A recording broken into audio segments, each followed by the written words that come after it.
Chapter 319. Above his head was the boundless vault of heaven, and beneath his feet were the waves of 10,000 miles. It seemed like he did not need to ask to know where he was. Lin Muyu's spiritual sense was awakened in his own Ihai, but his body was not truly awake. Demon Emperor, how long have I been unconscious? He stood majestically above his Ihai and asked. The waves surged and the seawater slowly parted. The 7 luminaries' Demon Emperor appeared proudly. His crimson robe and handsome appearance complemented each other, which was enough to prove that the recovery of the 7 luminaries' Demon Emperor's godhead was close to a complete state. About 5 months. The Demon Emperor said lightly, "But you're not unconscious. You've been dead for more than 5 months. If I hadn't used my divine power to restrain your 3 souls and 7 spirits, I'm afraid your soul would have been scattered and you would have become a real corpse by now." 5 months? Lin Muyu was stunned. He bowed to the Demon Emperor and said, "Thank you, Demon Emperor. I know that with your current cultivation, you can completely leave my body and ascend to the heaven realm." The 7 luminaries' Demon Emperor's expression was calm as he said lightly, "Lin Muyu, you traveled through time and space to save me. The 7 luminaries' Demon Emperor, in the 17th level of purgatory. If I don't repay you for saving my life, I won't be able to rest easy for the next 10,000 years, even 100 million years. So this time I must save your little life." "But how?" Lin Muyu laughed bitterly. "If I remember correctly, my heart has already been crushed by Luolan." The 7 luminaries' Demon Emperor couldn't help but laugh. "The heart isn't an irreversible vital point. If your head was chopped off, I would indeed be powerless. But don't forget, your left arm was reconstructed from one of the 9 great sacred weapons, the Profound Spirit Ruler. The Profound Spirit Ruler is born with the ability to heal itself. As long as we gather enough sunlight, rain, and dew, and absorb the spiritual energy of the earth, we can reconstruct your heart." "Really?" Lin Muyu was overjoyed. "Yes." The 7 luminaries' Demon Emperor nodded and smiled. "But don't celebrate too early. After all, it's rebuilding the heart. Besides, we're trapped in the Acatosaurus's dragon crystal. We can only slowly gather this spiritual energy. This process will take a long time." "How long?" "The longest is a few hundred years, the shortest is 3 to 5 years. The 7 luminaries' Demon Emperor chuckled and placed his hands behind his back. "But don't worry, I have the body of a god emperor. Time is not a problem for me at all because I am immortal. Not to mention a few hundred years, I can even accompany you for tens of thousands of years." "But I can't afford it." Lin Muyu looked helpless. "What's the situation outside? Has the Qin Empire been destroyed? Has the Iha kingdom succeeded?" The 7 luminaries' Demon Emperor narrowed his eyes. "I'm trapped in this dragon crystal just like you. What you don't know, I don't know either. How am I supposed to answer your questions? Now, what do we do?" Lin Muyu was burning with anxiety. "I must be reborn soon. Maybe Xiaoyin is fine. As long as she's not dead, she must need me now." "Reborn soon?" The 7 luminaries' Demon Emperor glared at her. "Do you think you can be reborn just because you say so? Like in games, you can revive on the spot with a gold coin? Be honest and do it step by step. The first step is to open your eyes and use your body to feel the spiritual energy between heaven and earth. Use your eyes to accept the spiritual energy of the sun, moon, and stars. The only thing you have to do is to open your eyes. I'll help you with the rest." "Yes." Lin Muyu slowly sank her spiritual sense into her body and felt the broken body.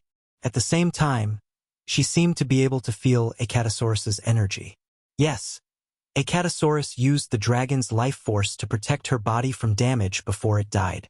It was loyal. For the first time, Lin Muyu felt that it was so difficult to open her eyes. Because this body was dead, she couldn't control it at all. If she wanted to open her eyes, she had to make her soul and body fit together. But it wasn't easy. After all, her soul had been away from her body for 5 months. After dozens of minutes, she sighed. She still couldn't open her eyes. "Take it slow." The 7 luminaries' Demon Emperor continued to plant spiritual roots in the sea. These spiritual roots could only be condensed by an emperor god. Only an emperor god could rely on this special method to cultivate. The 7 luminaries' demon emperor smiled as he planted the spiritual roots. Lin Muyu, if you recover, what do you want to do the most? Lin Muyu was startled. She sank her spiritual sense into her Ihai and said, if the empire has been destroyed by Iha country, I will do everything possible to rebuild the empire. If the empire hasn't been destroyed, I will help Shaoyin to destroy Iha country. Luolan killed Grandpa Lei Hong. I must avenge this. You, a heavenly king, want to challenge an ultimate god? The 7 luminaries' demon emperor couldn't help but laugh. Why not? I will take my time to cultivate, Lin Muyu said lightly. The 7 luminaries' demon emperor said, your body is still too weak. You don't have the physique to fully use the 7 luminaries' profound energy. Otherwise, if you and Luolan had the same level of divine power, a 7 luminary star transformation would be enough to doom him. Oh, right, I forgot. Your stupid body can't even contain the power of the stars, let alone cultivate the 7 luminary star transformation. Demon Emperor, is the 7 luminary star transformation really that strong? Lin Muyu asked. The 7 luminaries' demon emperor laughed. Are you kidding me? The 7 luminaries is the essence of the 7 luminaries' profound energy. It is also this emperor's proudest self-created martial art. Then do I have the chance to master the 7 luminaries' star transformation? That depends on you. When you open your eyes and look up at the stars, maybe your body will be able to absorb a little of the power of the stars. Maybe everything is unknown. Demon Emperor, when are you going to ascend? Lin Muyu asked. The 7 luminaries' demon emperor was startled. He stood in the spiritual field in his Ihai and looked up at the sky. He sighed and said, actually, I won't hide it from you. My divine spark is already complete and I can ascend at any time. However, I will definitely do what I promised you. After your body is reconstructed, I will ascend. You will fight in your empire's mainland and I will fight in my celestial realm Starsea. We don't owe each other anything. Lin Muyu nodded heavily. Amen. Thank you. In the night, faint fluorescent light danced around the purple crystal.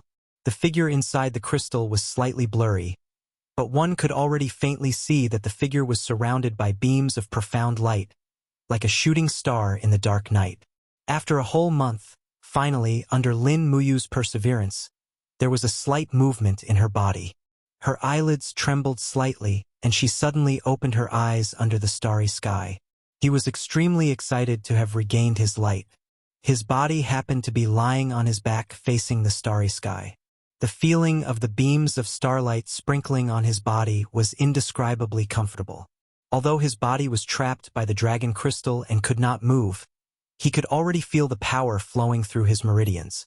However, the speed of the flow was very slow because the blood vessels in his body had not started to flow yet. His heart was broken. Without the beating of his heart, how could his blood flow? Not bad. The 7 luminaries' demon emperor laughed in the sea. The first step has been completed. Feel the power of the stars. The stars in the universe contain power that is stronger than heaven and earth. This can quickly heal your body. Also, don't forget the blessing of wind, frost, rain and dew. Amen. Lin Muyu opened her eyes wide and looked at the sky. At the same time, streams of cool dew seeped down from the dragon crystal and sprinkled on her body that had been trapped for a long time. It was as if rain and dew were nourishing a barren field. Very soon, Lin Muyu felt a sensation on her skin. She had already recovered part of her 5 senses. A thin wind passed through the holes in the dragon crystal and slowly moistened her body. At the same time, along with the wind and dew, the spiritual power of heaven and earth also slowly watered Lin Muyu's body that had been dead for a long time. Just as the 7 luminaries' demon emperor had said, this process was very slow. At this moment, there was a pong sound. It was as if a golden lock in her mind had been opened. Immediately after, golden words slowly entered her mind. In an instant, Lin Muyu's spiritual sense was about to die from exhaustion. She quickly absorbed the power of these words. and her mind instantly felt as if it was about to crash. At this moment, the long-lost Lulu appeared. Her transparent body flew out of Lin Muyu's mind with a whoosh and floated in the dragon crystal. She quickly hugged Lin Muyu's neck and intimately rubbed her face against his neck. She smiled and said, "Big brother didn't die. This is great. Big brother didn't die. This is really great." Lin Muyu couldn't help but smile. Her spiritual sense said, "Lulu, you're still here?" "That's right." Lulu flapped her wings and said with a smile, "Lulu has always been here. It's just that Big Brother couldn't sense Lulu when he was asleep. Congratulations, Big Brother. You've unlocked the 12 styles of the Dragon Taming Spear Technique." The Dragon Taming Spear Technique. Lin Muyu smiled and remembered. This Dragon Taming Spear Technique was a skill he was proud of in the game Conquer. However, the unlocking process now was the detailed explanation of the 12 styles of the Dragon Taming Spear Technique appearing in his mind. Those golden words were all imprinted in his mind. It wasn't really unlocking it, but for him to learn and comprehend it. Once again, Lin Muyu was stunned by this mysterious power. The Dragon Taming Spear Technique had a total of 12 styles. They were Seeking the Way form, Hongchuan form, Dashing form, Lin Yuan form, Mountain Shaker form, Thunderclap form, Scales Caressing form, Spear Lock form, Break form, Tail Swing form, No Attack form, and Dragon Capture form. Each style was stronger than the previous. In the game, it was just a skill that could be easily learned. However, in this world, each style had more than 1,000 words of detailed explanation, so it wasn't that easy to learn. However, in this continent of Shattered Cauldron realm, most generals used long weapons such as halberds, spears, and knives to charge and break through enemy lines. As long as Lin Muyu learned the Dragon Taming Spear Technique, he would definitely be unparalleled in the world. In the depths of Yi, it seemed like the 7 Luminaries Demon Emperor had also sensed the abnormal power invading Lin Muyu's mind. Somewhat speechless, he said, "What the hell is this? Do you have secret martial arts manuals in your mind?" "I don't know either." Lin Muyu had nothing to hide from the 7 Luminaries Demon Emperor. She said, "Ever since I transmigrated to this world, these skills have been unlocked one by one. As for why, I don't know." "Is that so? Let me take a look." The godhead of the 7 Luminaries Demon Emperor suddenly became active and seeped into Lin Muyu's mind. In a short moment, it returned to Yi. With a cold expression, it said, "Kid, you're injured." "I'm injured?" Lin Muyu couldn't help but feel a chill. Yes, the 7 Luminaries Demon Emperor's gaze was solemn. "I found a piece of metal in your mind." "Piece of metal?" Lin Muyu was silent for a moment. Her eyes shone brightly. "I finally understand why I can comprehend skills one by one. It's because someone implanted a chip in my body. It's been like this since the beginning. Isn't that right, Lulu?" Lulu pursed her small lips. "I don't know. I'm just a string of data. But speaking of which, Lulu's origin seems to be the chip in Brother's mind. That explains it." Lin Muyu thought for a moment and decided not to think about it anymore. It was just who implanted the chip in her mind. But right now, this chip was definitely helping her. Only by cultivating properly and changing her fate would she be able to find the truth. Chapter 320. Spring passed and winter came. 3 years passed in the blink of an eye. In the first month of the 7734 year of the Empire, Tanglan and Su Muyun led 400,000 troops to cross the mountains and attack Lingkong province. They were defeated by Long Qianlin, one of the 7 marshals of Lingnan, using a delaying tactic. A heavy snowstorm caused the imperial army to lose all supplies and suffer a large-scale attack from the Iha kingdom. They lost more than 200,000 men. Lingdong province and Tongtian province were seized by the Iha kingdom. Corpses littered the Qinling mountains for thousands of miles. This was the empire's first crushing defeat since its reconstruction. Even Xiang Yu and the other generals were injured. In the 3rd month, the army returned to the imperial capital. In the Zitian Hall, Qin Yin's beautiful face had lost some of its tenderness after the baptism of wind and frost, but it now had a mature charm. She pressed her hand on the hilt of the Zine sword and stood majestically in front of the throne. She looked coldly at the people in the hall and said, "Grandfather, Your Highness the Seven Seas King, give me a reason why we lost this time." Tang Lan and Su Muyun knelt before the palace in silence. Feng Jixing stood at the side with his hand on the hilt of his sword. He suddenly walked out and cupped his fists. "Your Highness, we didn't lose this battle. Our every move was under the enemy's control. Most of our supplies were intercepted and burned. That's why the 400,000 troops lost their supplies on the Qinling Mountains. Moreover, they were delayed for too long and didn't have enough clothes. The heavy snowstorm completely lost the Empire's combat power." "What's going on?" Qin Yin asked. Feng Jixing said, "In these 3 years, Ling Nan has once again built close to 100 new House of Chivalry in the northern mountain ridge. We have tried many times to encircle and annihilate them, but to no avail. They are hidden deep in the mountains and are too cunning. Furthermore, those chivalrous rangers have been constantly reporting our military intelligence to the Iha Kingdom. This is also the biggest reason for our defeat." Qin Yin heaved a sigh of relief and said, "Xiang Yu, send troops to guard the borders of Tianshu Province and Sangnan Province. Don't let the Iha Kingdom attack again. Commander Feng, you're in charge of destroying the House of Chivalry. I don't want the House of Chivalry to exist within the borders of the Empire within half a year." "Your Highness, this... What, is there a problem?" "Yes." Feng Jixing cupped his fists and said, "Does your Highness know of the 7 Saint Realm experts of the Iha country? Han Jun, Lu Zhan, Fan Yun, Duanmu Feng, Xiahou Zhu, Yan Li, and Bu Hai are all disciples of Luo Lan. Now, 3 of them have entered the northern mountain ridge. They are hiding in the House of Chivalry in the forest. This is the reason why we have failed to conquer the House of Chivalry. Are we just going to let them continue like this?" Qin Yin's eyes were filled with determination. She said, "Wei Chou, bring the Longden army camp to assist General Feng. You must uproot the House of Chivalry in Lingbei Province and Sangnan Province." "Yes, Your Highness." Wei Chou cupped his fists and said. Beside him, Qin Yen, Luo Yu, and Fengshi also looked eager. The Longdan army camp had not made a move for a long time. This was an opportunity. As for killing a Saint Realm expert, it was not too difficult. After all, Lin Muyu had left behind 100,000 white diamond arrows, which were the trump card of the Longdan army camp. "Your Highness," Su Muyun cupped his fists and said with a cold expression, "In the Battle of Lingkong Province, the Empire lost many soldiers and generals. It is all my fault. I ask for punishment, and I am willing to strip the title of King of Yunzhong. It is rare for grandfather to be so righteous."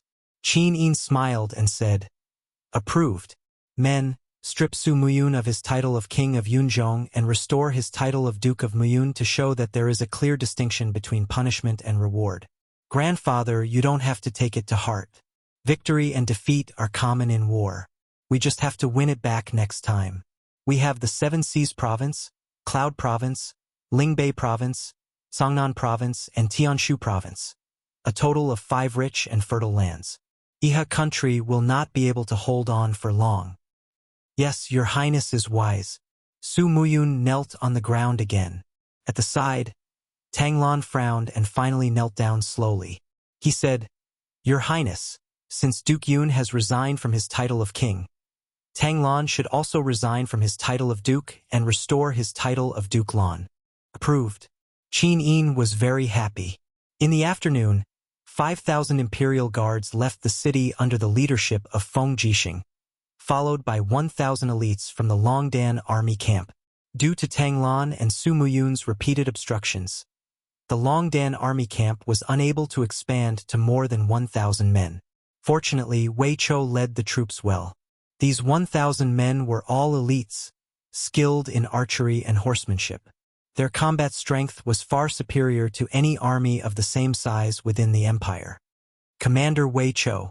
Feng Jixing held the reins and said, "Which mountain do you think we should attack first?" "Dragon Rocky Mountain." Wei Chou's expression was not very good. He said, Those bastards from the Hall of Chivalry reoccupied Dragon Rocky Mountain a year ago. This is a disgrace to our Longdan army camp. I have long wanted to attack Dragon Rocky Mountain. All right then. The corner of Feng Jixing's mouth rose.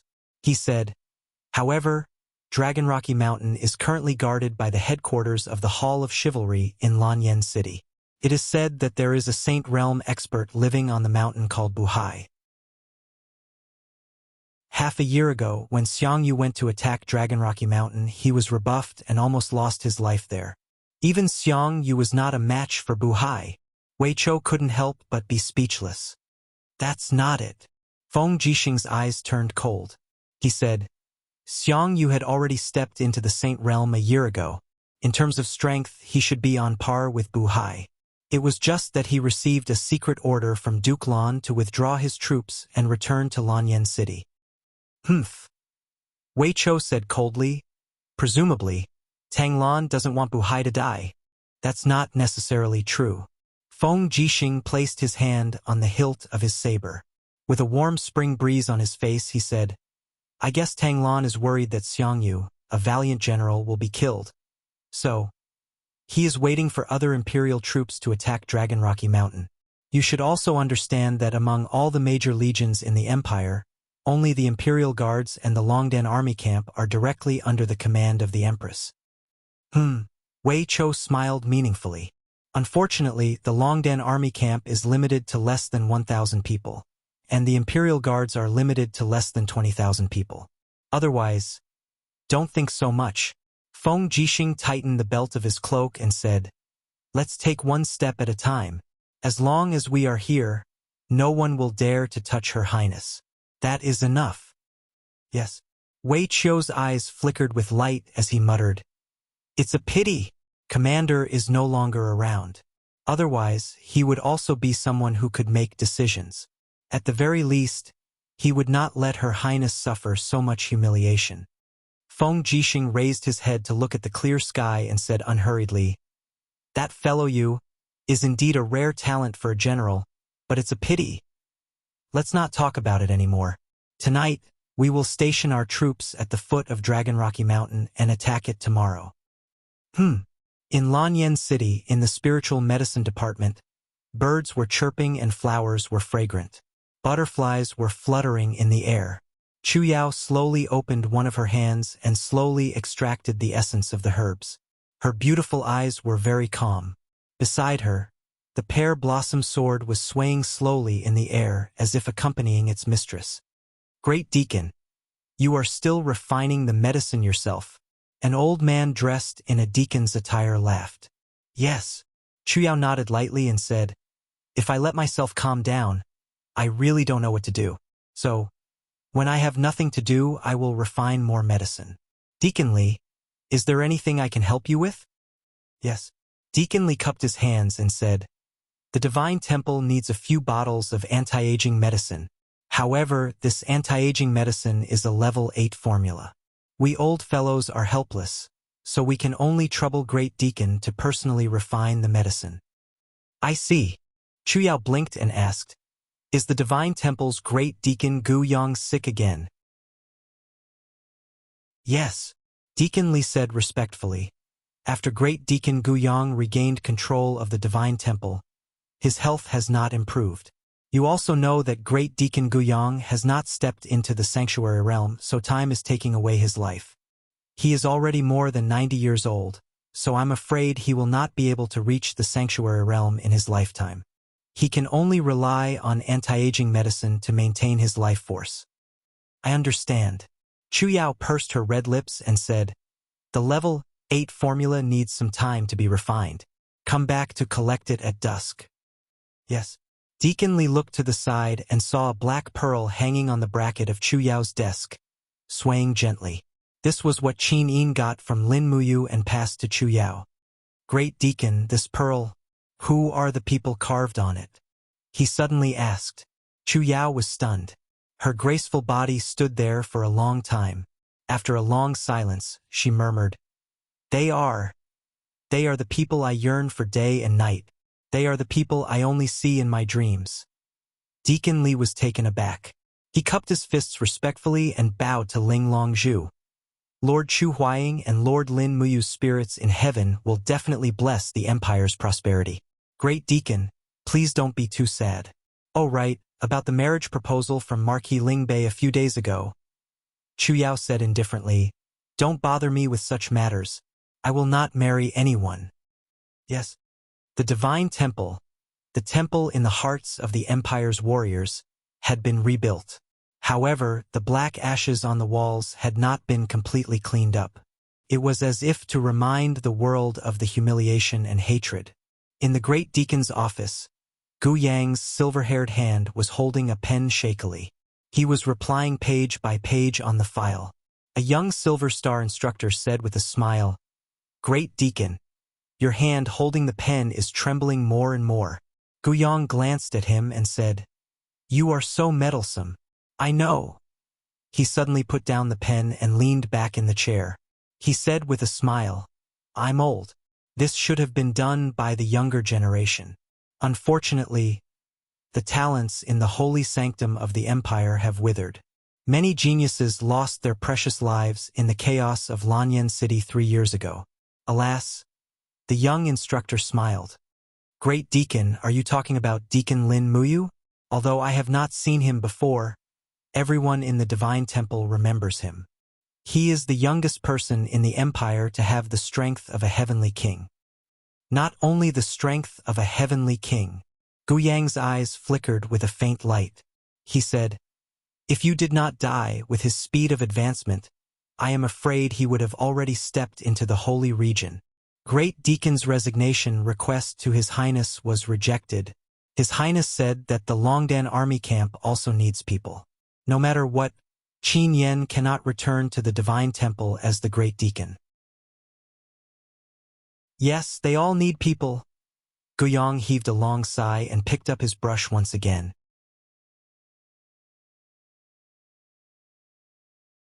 Chapter 321. In the middle of the night, the starlight transformed into beams of beautiful light that shot deep into the mountains. The huge purple crystal had been completely washed out by the torrential rain and was exposed to the starlight. The young man in the crystal looked at the starry sky like lightning. His whole body surged with fighting energy, and the starlight slowly seeped into his body like flowing water. It's finally done. The stars have entered my body. The 7 luminaries Demon Emperor cheered in the ocean of mind, as if Lin Muyu's success in obtaining the power of the stars was equivalent to him cultivating a peerless martial art. Phew! Lin Muyu exhaled slowly. The wound on her chest had slowly healed after 3 years of cultivation. Just as the Demon Emperor had said, the profound spirit ruler in her left arm had the world's most mysterious healing power, and had the ability to bring the dead back to life. Moreover, at this moment, Lin Muyu felt that her body was overflowing with the power of the stars.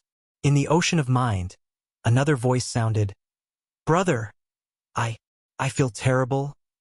It was Lulu. What's wrong, Lulu? Lin Muyu asked in shock. Lulu wailed in pain, and her graceful body appeared in the ocean of mind. She hugged her head and moaned. When she raised her head, her face was pale and she said, Brother, be careful. Something is going to rush out of my head. Rush out of your head? Lin Muyu looked confused. Lulu, don't scare me. However, at this moment, there was a sudden bang. In Lin Muyu's mind, another huge golden lock was unlocked. Some obscure golden characters turned into stars and fell into the ocean of mind, as if a meteor storm had fallen in the ocean of mind. The 7 luminaries Demon Emperor was shocked and hurriedly turned to dodge. At the same time, he shouted, What is it? After about half a minute, the meteor storm finally stopped. Lin Muyu was sweating profusely as she lay in the crystal. Her face was flushed and she said, Is it the star technique? Yes. Lulu gasped for air with her mouth wide open. When I deleted the constellation arts, I didn't delete it completely, and the data was left in my cache. Brother, did you see the constellation arts? Yes. Lin Muyu was ecstatic. The astral arts was the ultimate skill in the game Conquer. There were a total of 9 levels, and she was unrivaled in the world of Conquer, with the help of the astral arts. Now that she had actually obtained the martial arts secret manual of the astral arts in the real world of the Shattered Cauldron realm, this was simply a great fortune bestowed by the heavens. The golden words shuttled back and forth in her mind. Lin Muyu's martial arts foundation was already very deep, so naturally, she could easily understand these secret manuals. The first level of the astral arts, astral integration. Now that he had completed it, he closed his eyes and took a deep breath. The fighting energy flowing in his body began to revolve rapidly. In the blink of an eye, it turned into a deep blue star energy floating in the palm of his hand. It was the first move of the star formula Initial Starlight. Lulu smiled and said, "Congratulations on regaining the star art, big brother." "Yes." Lin Muyu slowly dispersed the star energy in the palm of his hand, only to feel that the chi gene in her body had never been stronger before. However, when she tried to comprehend the second level of the astral arts, she encountered some obstruction. The martial arts manual stated that one must cultivate the star energy in the sea of mind, but with Lin Muyu's current attainments, it was clear that she was unable to do so. After trying for a while, she could only give up. The most important thing now was to break this purple crystal before her. Otherwise, it wouldn't be considered a true resurrection. At this time, Lin Muyu also realized that the chatterbox of the Seven Luminaries Demon Emperor had actually been silent for a long time. She couldn't help but ask, "Demon Emperor? What's wrong? Why aren't you saying a word?" The Seven Luminaries Demon Emperor was silent for a while, then said, "Weak chicken. Where did you get this astral arts from? It came with the game. How is this possible?" The Seven Luminaries Demon Emperor roared angrily in the sea of mind, actually causing waves that were tens of thousands of feet high. He stood in the sky, looking disdainfully at the sky, and said, "I, the Seven Luminaries Demon Emperor, exhausted my entire life to research this unparalleled secret art, the Seven Luminaries' profound energy. You brat. How could you comprehend such an unparalleled secret art like the astral arts? The astral arts is stronger than the Seven Luminaries' profound energy?" Lin Muyu asked. "Yes." The Seven Luminaries Demon Emperor was a magnanimous person. He nodded and said, "Not only is it stronger than the Seven Luminaries' profound energy in terms of strength, but it refines the power of the stars in the universe to cultivate martial arts, so there is almost no backlash to the body. Tell me the truth, who researched and created this astral arts?" "This, I really don't know. How about?" Lin Muyu pondered, then said, "The martial arts of the astral arts are in my mind, Demon Emperor. You also live in my Ihai. You can take it and cultivate at any time, I don't mind." The Seven Luminaries Demon Emperor laughed. "There's no need for that. Just because you are so honest, I can't secretly learn your unique secret art. Moreover, I, the Seven Luminaries Demon Emperor, never believe in heresy. Don't worry, I have all the time in the world to improve and strengthen the Seven Luminaries' profound energy. I definitely won't lose to your astral arts." Weak chicken, do you feel the increase in strength?" "Yes, why?" "Because you have broken through and stepped into the third heaven of the heaven realm." "I see." Lin Muyu looked around and said, "It's a pity that there is no strong spiritual beast to provide spiritual energy for me to advance. I don't know if the Green Gourd will be able to obtain the ability of the martial spirit if I miss this opportunity." "Who said there is no spiritual beast? Look at the sky." "Ah!" Lin Muyu looked up and saw a golden light slowly swimming down from the sky. It was a three-clawed golden dragon, its scales glowing with a faint golden light. "This is a real dragon." "A real dragon? How can it?" Lin Muyu was shocked. The Seven Brilliance Demon Monarch let out a hollow laugh. "The Crimson Crystal Dragon's crystal is surrounded by the corpse of a giant python. If I'm not mistaken, it should be a giant python that has turned into a dragon. It has been a dragon for 10 years, so the true dragon that has turned into a dragon has returned to the corpse to absorb the remaining dragon force. It's quite a fortunate encounter. Let's find a way to kill the true dragon." "Slay a dragon?" Lin Muyu was stunned. "That is a real dragon. Don't be afraid. You are such a coward." The Seven Brilliance Demon Monarch burst out laughing. It's only a cub of the dragon tribe. Its strength is at most equivalent to a spiritual beast that's around 12,000 years old. Besides, I already have a complete god horoscope, which allows me to materialize a physical attack. Do you really think you're going to lose to a real dragon with me around? More importantly, this real dragon can provide dragon energy to resurrect the Acatosaurus that has been dead for 5 years. Lin Muyu nodded. She could feel that the soul of the Acatosaurus did not dissipate. Instead it was entrenched in a ball, lying on her chest, looking up and howling at her, as if the dragon's soul still had the consciousness of the young dragon. At that moment, Lin Muyu had mixed feelings. The Acatosaurus's dependence and loyalty was really rare. Roar! The three-clawed golden dragon suddenly swooped down, looking at the purple crystal with hostility. It immediately opened its mouth and bit the purple crystal, but the dragon scale crystal of the Acatosaurus was too hard. It was not damaged at all. Instantly, the three-clawed golden dragon was enraged, opened its mouth and a ball of fire dragon breath. Voila! The high-temperature dragon breath burned the purple crystal, instantly causing the soul of the Acatosaurus to let out a cry. Now, break the dragon crystal. The 7 luminaries demon emperor shouted.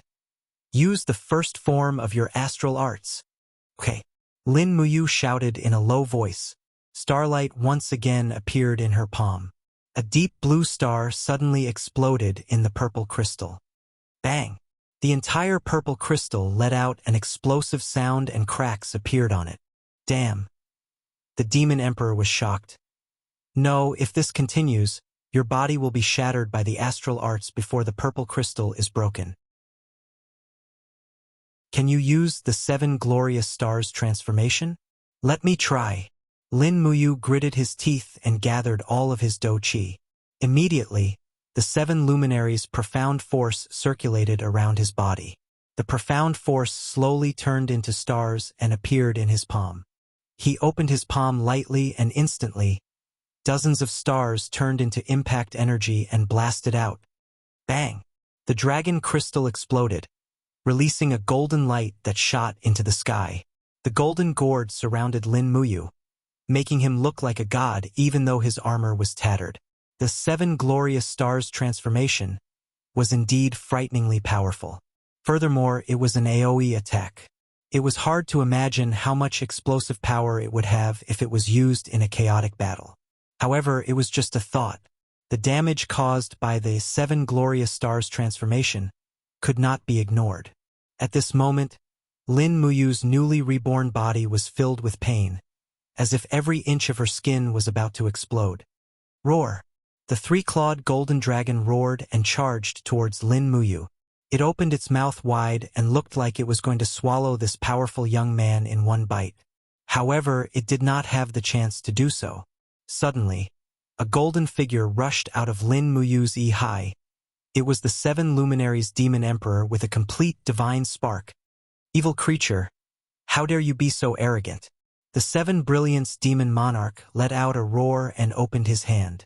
It immediately turned into a giant palm and grabbed the 3-clawed golden dragon's neck with brute force.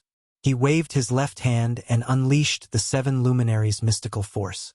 Wisps of blood-red beastly force surged as the 7 brilliance demon monarch burst out laughing. Die! Tri-luminaries' demonic dance. Bang! The palm fell, and the 3-clawed golden dragon's head was instantly smashed, golden blood flowed, and it was dead. Lin Muyu was dumbfounded. Was this the power of a god emperor? F***ck, it was too exaggerated. A real dragon did not even have the power to resist in his hands, and the Tri-Luminaries' demonic dance was more than 10 times stronger than her when used by the real master, the 7 Luminaries' demon emperor. As if seeing through Lin Muyu's thoughts, the 7 Luminaries' demon emperor slowly threw the 3-clawed golden dragon's soft corpse to the side, rubbed his hands and laughed. Perhaps humans treat dragons as one of the strongest creatures, but to put it bluntly, I may offend the descendants of Yen and Huang, but in the endless divine realm, the role of the dragon clan is similar to the Huskies, Samoyeds, and Alaskans you raise.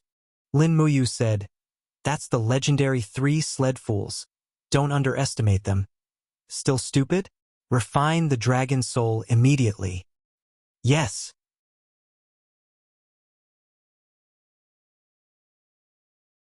Chapter 322. Although the three-clawed golden dragon's beast soul was only at the level of a 2,000-year-old spiritual beast, it was still a dragon's soul. It was not easy to refine it completely. Fortunately, Lin Muyu had the treasure-refining cauldron, and with the help of the heavenly fire, she finally managed to refine the dragon's soul after 4 hours. At the same time, the Acatosaurus's dragon soul slowly condensed and turned into a small dragon. It returned to its original appearance, but it continued to chew on everything. Not only did it finish the huge purple crystal, it also pounced on the three-clawed golden dragon's corpse. It even swallowed the precious three-clawed golden dragon's spirit stone. A woo! It raised its head and howled again. It had evolved. Not long after, 5 golden lines appeared on the small dragon's head.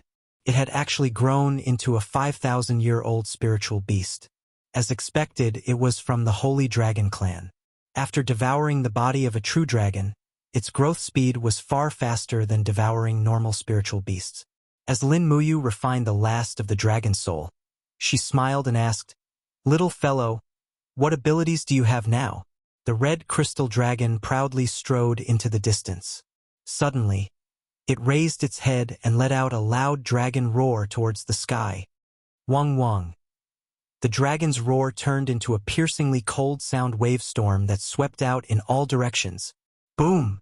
The three-clawed golden dragon's corpse before it had fully transformed was instantly smashed into pieces. At the same time, the surrounding forest and grass were all razed to the ground. The 7 luminaries' demon emperor opened his hand and formed a divine energy domain to protect himself and Lin Muyu from the impact of the dragon's roar.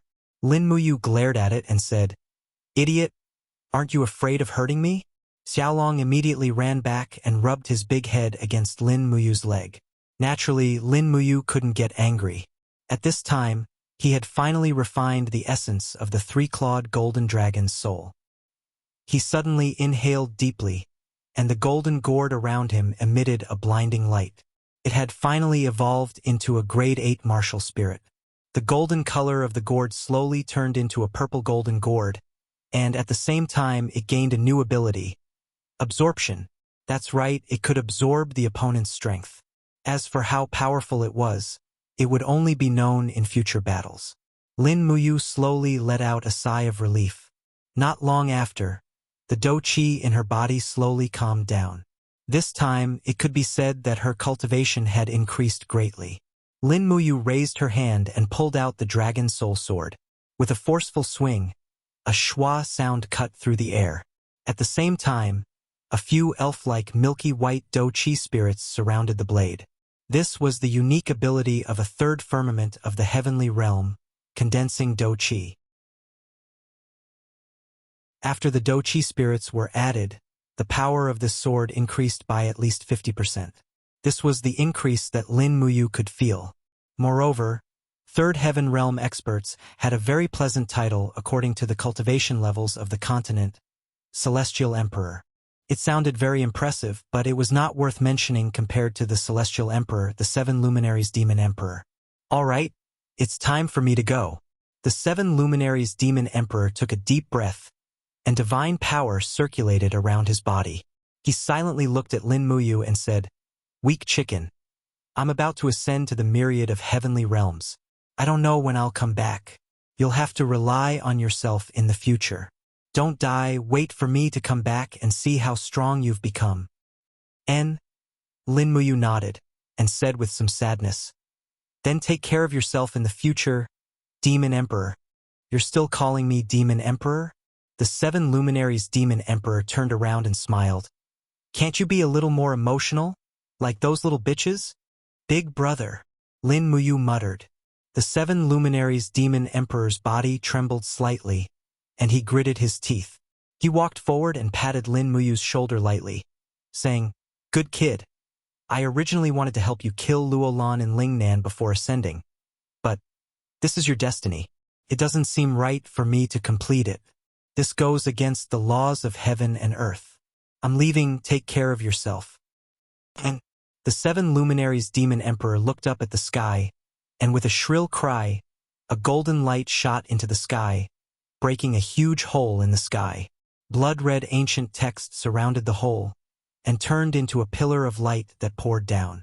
Was that the path to the heavenly realm? Lin Muyu couldn't help but feel envious, but also a little reluctant. "Alright, I'm leaving." The 7 luminaries demon emperor leaped, and his whole body flew into the sky, and soon turned into a small figure. Lin Muyu sighed. Those who should go must go. She and the 7 luminaries demon emperor met and fought against each other, and both wanted to kill each other. But who would have thought that they would become brothers who would go through life and death together in the end? But at this moment, suddenly, the 7 luminaries demon emperor's cry came from behind again. He turned around, and the 7 luminaries demon emperor appeared on the bare ground, and said with a smile, "Oh right, there's one more thing I almost forgot." "Oh, what is it?" The 7 luminaries demon emperor laughed, and pointed at the forest in the distance, saying, "Shouldn't you be cutting down this forest because it's blocking your view of Big Brother?" His words instantly made Lin Muyu lose the feeling of parting, and she only shook her head. "You still don't know how to speak. Big Brother, what is it?" "I'll give you a good treasure." The 7 luminaries demon emperor raised his hand and gently grabbed at the void. Instantly, a section of a charred broken sword appeared in his palm. This thing, although it doesn't look very impressive, if you can refine it with the treasure refining cauldron and integrate it into your bloodline, it will become a peerless treasure, and you will definitely go crazy with joy. "Oh?" Lin Muyu took the broken sword and said, "Is it that magical?" "Of course, when have I ever lied to you? Alright, I'm leaving. Take care of yourself and don't get killed by others. If I'm not here, no one will be able to resurrect you." "Okay." This time, the 7 luminaries demon emperor really left. He leaped into the void and stepped into a spatial crack. In the next moment, he appeared in another spatial crack high in the sky, and with a turn of his body, he disappeared into the gate of heaven. Not long after, the gate of heaven closed. Lin Muyu looked up at everything in the sky and couldn't help but sigh. Fate had always been like this. It was all about karma. When the demon emperor relied on his own body to cultivate the rebirth godhood, it was called karma. When the demon emperor cultivated the godhood and stepped into the myriad god realm again, it was called karma. There was no need to force anything, and he just had to walk the path in the future. Looking at his tattered body, he couldn't help but sigh. All of the sanctum's armor had been destroyed by Luolan, and he was now like a beggar. Lin Muyu took out his cosmos sack and rummaged through it, but he could only find diamond coins, white diamond crystals, pear blossom spear, and so on. The sanctum's armor storage had already been used up. Forget it, he would think about it after returning to the sanctum. Perhaps if the sanctum was still around. At this moment, he suddenly missed Qin Yin, Tang Xiaoxi, and Chu Yao. Were they still alive? How was the Qin Empire now? It had been 3 years. He had to know what had happened in these 3 years. He gathered his Do Qi, and with a leap, he used falling star steps and disappeared into the forest. Looking up at the stars in the sky, he identified the direction and headed south. Lanyan City was to the south of the dragon-seeking forest, so he couldn't go wrong. After galloping until midnight, he was so tired that he was drenched in sweat. Finally, he got out of the dragon-seeking forest, and in front of him was an ordinary forest. There were no spiritual beasts that were too old in this forest, only some wild boars, badgers, wolves, and other animals. Therefore, there were many hunters and farmers scattered in the mountains. Not long ago, he saw a trace of light coming from a small house in the distance. At this time, Lin Muyu was cold and hungry, so he couldn't care less. He walked straight into the small courtyard and knocked on the wooden door. Dong, dong, dong, dong, dong, dong. After a few knocks, a ray of light came from the small courtyard, and an old voice asked, "Who is it?" Lin Muyu said respectfully outside the door, "Uncle, I am a passerby. I encountered a wild beast and lost my luggage, so I want to stay here for a night and eat something hot. I will leave early tomorrow morning." Creak. The door opened, and the old man, who was about 60 years old, raised the oil lamp high and shone it on Lin Muyu's face. Seeing that he didn't look like a bad person, he said with a smile, "Young man, it's too dangerous for you to walk around in the forest alone in the middle of the night. Come in quickly." "Thank you, uncle." "Old woman, get up. Cook vegetable soup for this young man. Steam 2 steamed buns, and find a set of my son's clothes." Not long after, Lin Muyu changed into a set of hunter's clothes. The old man looked at him with a smile and said, "This is my son's clothes. He went to Lanyan City to be a soldier 2 years ago and hasn't been back for a long time. You can wear this set of clothes. It's good that you don't think it's shabby." "He went to Lanyan City to be a soldier?" Lin Muyu pursed his lips, put down the soup bowl and said, "Uncle, which army does he belong to in Lanyan City?" "The Imperial Army. 2 years ago, when the Imperial Army recruited new soldiers, he joined." "The Imperial Army?" Lin Muyu's heart skipped a beat. "Who's the commander of the Imperial Army?" "I think it's someone called Feng. Feng something." "Feng Jixing?" Yes. "Young man, do you know General Feng Jixing?" "Of course I do." Lin Muyu was very excited. "Uncle, so the empire has recovered. What about Iha Nation? You haven't been in the mountains all this time, right?" The old man looked at him in surprise and said, "Those dogs from Iha Nation were naturally driven to Lingnan." "Humph, those beasts." Lin Muyu widened his eyes and asked again, "The empire, who's the emperor now?" "There are no more emperors," the old man said faintly. "What?" Lin Muyu felt a pain in his chest and asked, "Why are there no more emperors?" "Because there's only the empress now and no emperor. Ever since Her Highness Qin Yin ascended the throne, there has been no more emperors." "So that's how it is." Lin Muyu was almost scared to death and asked again, "Uncle, do you know Princess Tang Xiaoxi and Chu Yao? Also, do you know the situation in the Longdan army camp?" The old man was confused by the questions and replied, "I'm just a hunter. I really don't know anything about these princesses and the army." "Oh, I see. Thank you, uncle. Eat more and sleep early.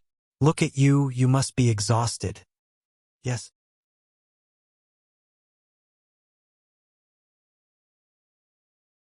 Chapter 323. Under the moonlit night, the Imperial Army camp at the foot of Dragon Rocky Mountain. Feng Jixing was sleeping with his clothes on. His saber was placed at the side. Outside the tent, more than 10 Imperial guards were observing the surroundings with stern gazes. They were on high alert. Rustle. The night wind blew the purple Yinhua Empire's war flag. The sound of the fluttering seemed to cover up the voice of the person in the wind. "Be careful." It was unknown who shouted, but the voice was abruptly cut off halfway. It was as if someone had snapped the person's throat. In the next moment, a formless aura descended. The group of Imperial Army soldiers guarding the commander's tent were unable to move. There were even a few with lower cultivation who died with blood flowing out of their mouths and noses. This was the power of a domain. Amidst the wind, an old figure spun around. The light of the flames killed more than 10 Imperial Army soldiers. He stepped into the commander's tent and raised his palm. A wave of energy rushed out. Feng Jixing, who was lying on the bed, opened his eyes. He jumped up and grabbed the wind-cutter saber. While in the air, he swept the saber out and shouted, "Hot sand shattering gold!" The golden quicksand energy appeared on the wind slasher blade. Do Ling lingered around the blade. Feng Jixing had already stepped into the 3rd level of the heaven realm. The wind slasher blade rapidly struck the old man's palm. There was actually a dang sound. The palm was as hard as steel. Even the wind slasher blade couldn't cut through it. Formless energy rippled out and Feng Jixing was forced to retreat several steps. He left the camp and looked at Bu Hai under the moonlight. He sneered, "Bu Hai, I knew you would come." Bu Hai walked out of the tent step by step. There were several scars on his face, making him look quite sinister. He laughed loudly and said, "Feng Jixing is indeed Feng Jixing. Unfortunately, no matter how strong you are, you can't reverse the fate of the Empire's defeat. Accept the judgment of heaven." He abruptly raised both his arms, and the power of his martial spirit surged. His martial spirit was a flame wolf, and was somewhat similar to Feng Jixing's violet electric flame wolf, just that it was much stronger. The power of a 9th-layer flame wolf was much stronger than an 8th-layer violet electric flame wolf. Feng Jixing wiped the blood from the corner of his mouth. He gripped the hilt of his saber tightly and chuckled. Again! As a heavenly emperor, he already had the power to fight a saint venerable. Boom, boom, boom. After a few more explosions, the entire Imperial army camp was in an uproar. Countless soldiers holding torches surrounded Bu Hai from all directions and aimed their bows and arrows at Bu Hai. Hey! Bu Hai's eyes turned cold after his iron fists collided and forced Feng Jixing to retreat. He already knew that his plan for tonight's sneak attack had failed. His opponent was well prepared, and Feng Jixing was not as weak as he had expected. The commander of Lanyan City's Imperial army was extraordinarily powerful. It would take at least 50 rounds to kill him. However, there were more and more Imperial army soldiers surrounding him, and he did not have that much time. Bu Hai leaped up and crushed the head of an Imperial guard with his battle boots. He laughed loudly and said, "You have more people, so I won't bother with you. There are more than 3,000 swordsmen on Dragon Rocky Mountain. If you want to attack the mountain, go ahead and attack. Let's see how many teeth you can break after gnawing this hard bone." Trying to leave. In the darkness, Wei Chou rode his horse forward with a longbow in his hand. Behind him was a group of soldiers from the Longdan army camp. Even Qin Yan and Feng Shi were here. Qin Yan shouted and rushed forward with his spear. "Get lost!" Bu Hai waved his palm in the air, but it met with a martial spirit as hard as an iron plate. Qin Yan's dragon scale armor was known as the world's #1 defense-type martial spirit. How could it be so easily repelled? Being blocked by Qin Yan, the Imperial army soldiers at the side immediately shot thousands of arrows. "You want to kill me with mere arrows?" Bu Hai was extremely arrogant. He waved his sleeve, and the chi of his domain surged out, twisting the arrows. He raised his palm, and the flame wolf martial spirit came out. Roar! A wave of flames fell into the crowd, and instantly, dozens of Imperial army soldiers were on fire, and they howled miserably. However, Bu Hai ignored the attack of the Longdan army camp. Wei Chou, Luo Yu, Feng Shi, and the others drew their bows and arrows from afar, and after aiming, a round of fierce shots was fired. Pa pa pa. Most of the arrows were blocked, but one of the white diamond arrows passed through the range of Bu Hai's chi, and with a piu sound, it drilled into Bu Hai's arm. Bastard! Bu Hai flew into a rage out of humiliation, but he also knew that if he stayed any longer, he would definitely die. Just like the legend said, the Empire had an army called the Longdan Army Camp, and they had arrows that could pierce through battle armor. They were very powerful. As a holy domain expert, Bu Hai couldn't fight against thousands of soldiers and horses, but it was still relatively easy for him to escape. His right arm was dripping with blood, and Bu Hai took out the arrow. He gritted his teeth and threw it away. After rushing out of the Imperial Army's encirclement, he immediately stepped into the dense forest and didn't return to Dragon Rocky Mountain. Saving his life was more important than anything else. Under the moonlight, Feng Jixing slowly sheathed his long saber, and with a faint smile on his face, he said, "It seems like the disciples under Luo Lan aren't all that powerful. There are still idiots." Wei Chou stepped forward and said with a fist and palm salute, "General Feng, Bu Hai has been injured and abandoned Dragon Rocky Mountain. What should we do?" According to the original plan, attack the mountain tomorrow morning and uproot the forces of the House of Chivalry on Dragon Rocky Mountain. Wei Chou, after taking down Dragon Rocky Mountain, arranged for 500 soldiers from the Longdan Army Camp to guard Dragon Rocky Mountain and protect Dragon Rocky Village at the foot of the mountain from the harassment of the House of Chivalry. Lanyan City has neglected this place for too long. Yes. Feng Jixing looked at the direction where Bu Hai escaped from afar, and a trace of killing intent appeared in his eyes. He said, "Bu Hai, you can escape once, but you can't escape forever." In the early morning, The golden rays of the morning sun penetrated the clouds and shone on the earth. It was already late autumn, and the sky was sprinkled with white frost, as if it was a fine snow. Lin Muyu put a diamond coin on the table of the hunter's house and left without saying goodbye. He tied the Chenkuan bag to his waist and wore the hunter's clothes with the dragon's spiritual sword on his back. He looked a bit like a chivalrous man in the mountains. He walked slowly along the rugged mountain road. When it was almost noon, he took out the flatbread in the Chenkuan bag and chewed it hard. He felt that the most delicious thing in the world was nothing more than this. This was probably the happiness of living.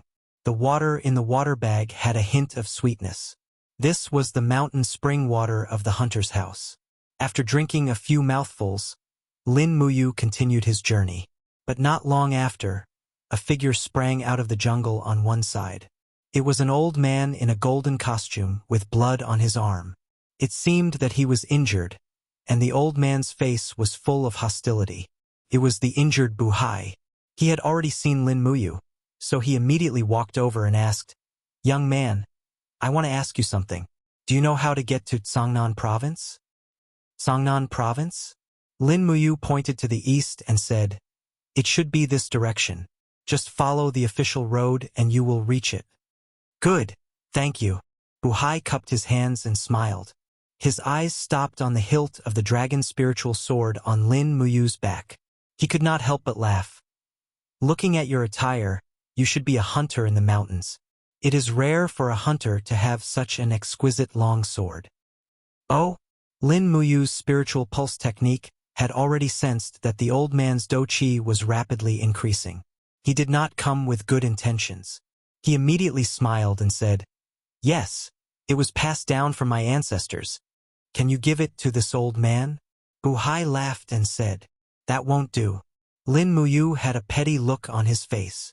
"Then this old man will have to steal it myself?" Buhai smiled with a sinister look. Lin Muyu also smiled. He raised his hand and pulled out the dragon's spiritual sword. He slightly smiled and said, "This old man's sword does not kill nameless ghosts. Tell me your name first." "A trash like you dares to call yourself this old man?" Buhai laughed loudly. The greed in his eyes intensified. The moment the dragon's spiritual sword was unsheathed, he was even more certain that it was a peerless sword. He sneered, "In the dragon-seeking forest, there is nothing that I, Buhai, cannot obtain." His iron palm suddenly opened. The flame wolf martial spirit roared unceasingly. He actually wanted to forcibly snatch the sword. This was exactly what Lin Muyu wanted. The opponent was an expert of the sanctuary, so she first pretended to be weak, and her own chi strength was only at the human realm. Just as Buhai was grabbing the sword, she suddenly raised her do-chi to its peak state. The long sword suddenly flipped over, and a spiral chi strength lingered around it. The true dragon primary fire was rapidly injected into it. The rapidly spiraling dragon spiritual sword was not something that could be seized with bare hands. Buhai was startled. He felt the vigorous and overbearing power of the stars in Lin Muyu's body. His eyes swept over. A starlight shot out from Lin Muyu's palm and directly hit his back. "Sneak attack this old man? In your dreams."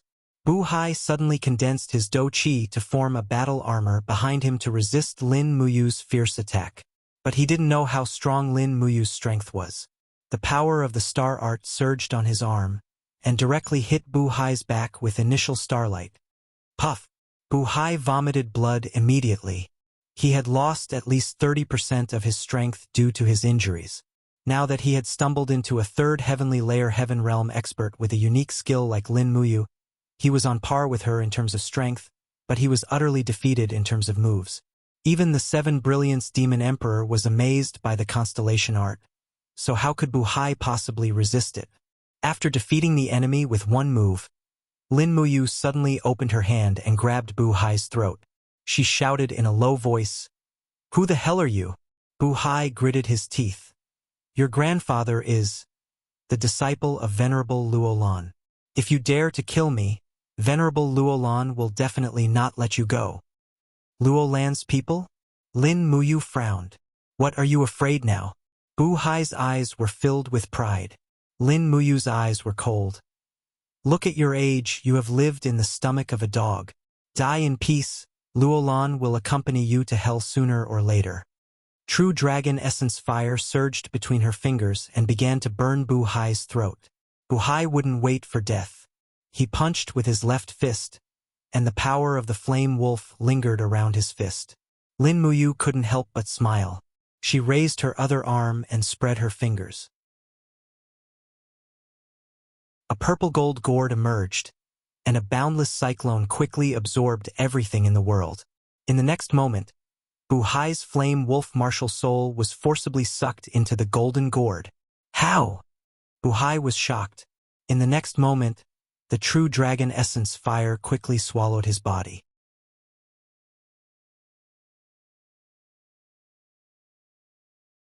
Chapter 324. Grabbing the purple gold gourd in his hand, Lin Muyu shook it vigorously. Sure enough, the flame wolf was still roaring inside the gourd. This was really amazing.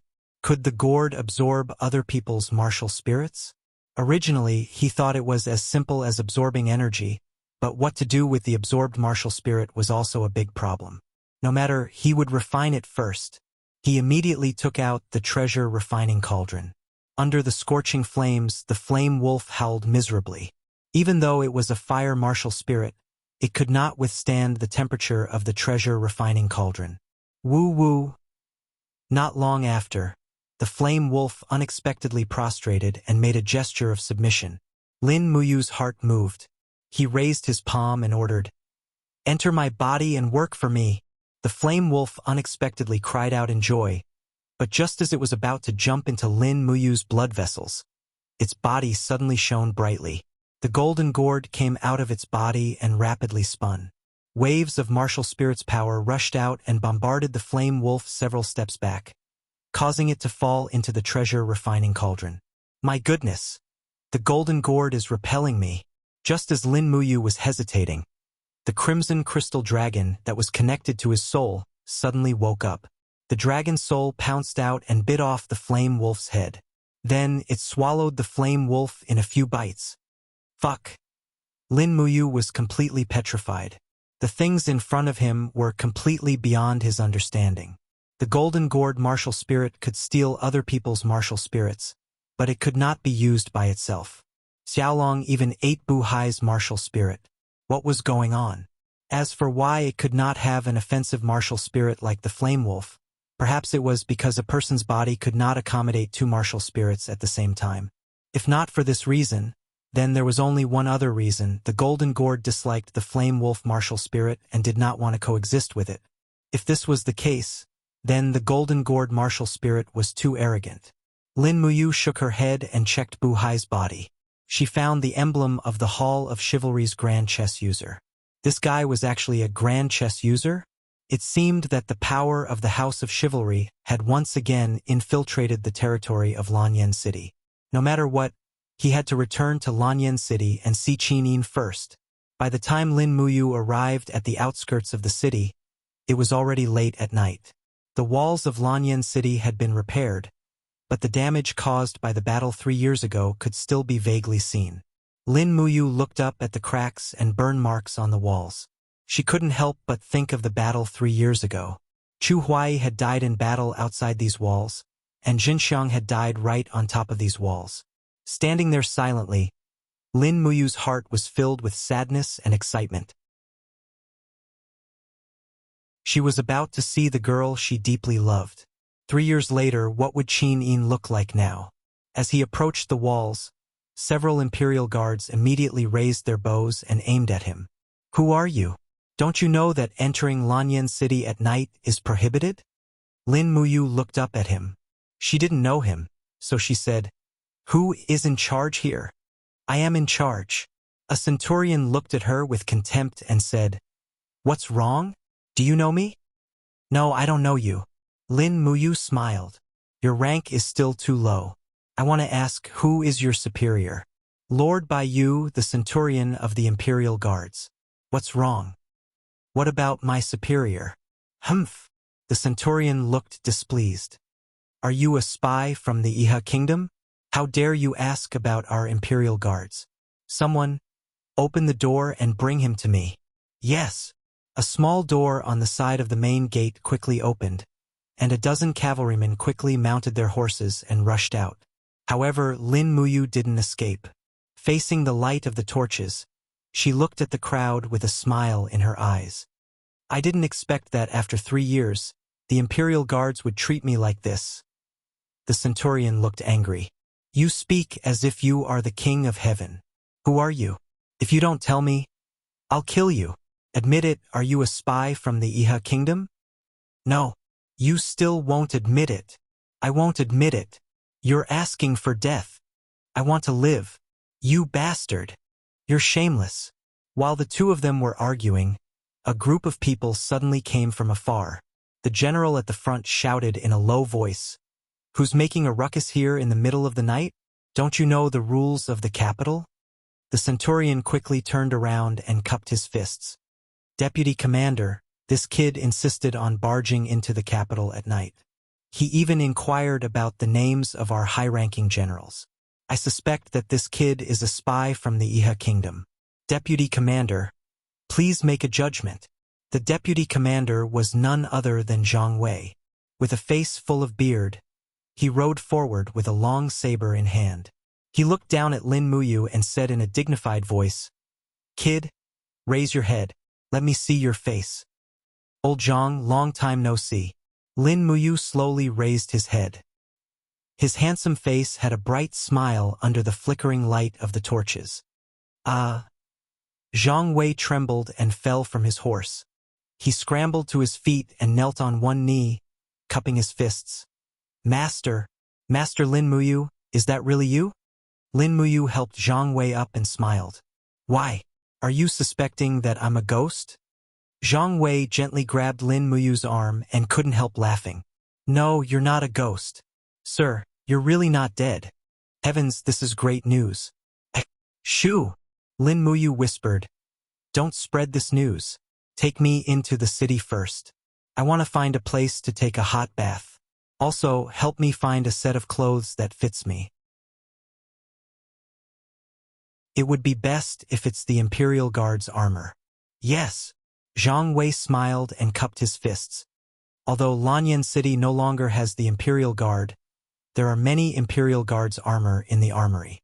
"Sir, please follow me. There's a place to take a bath in the Imperial Guard's camp." The sky was filled with stars. Lin Muyu fetched a horse and rode it with Zhang Wei on Tongtian Street. "Sir, aren't you going to see His Highness first?" Zhang Wei was still excited. "Did you know? Everyone thought you were dead.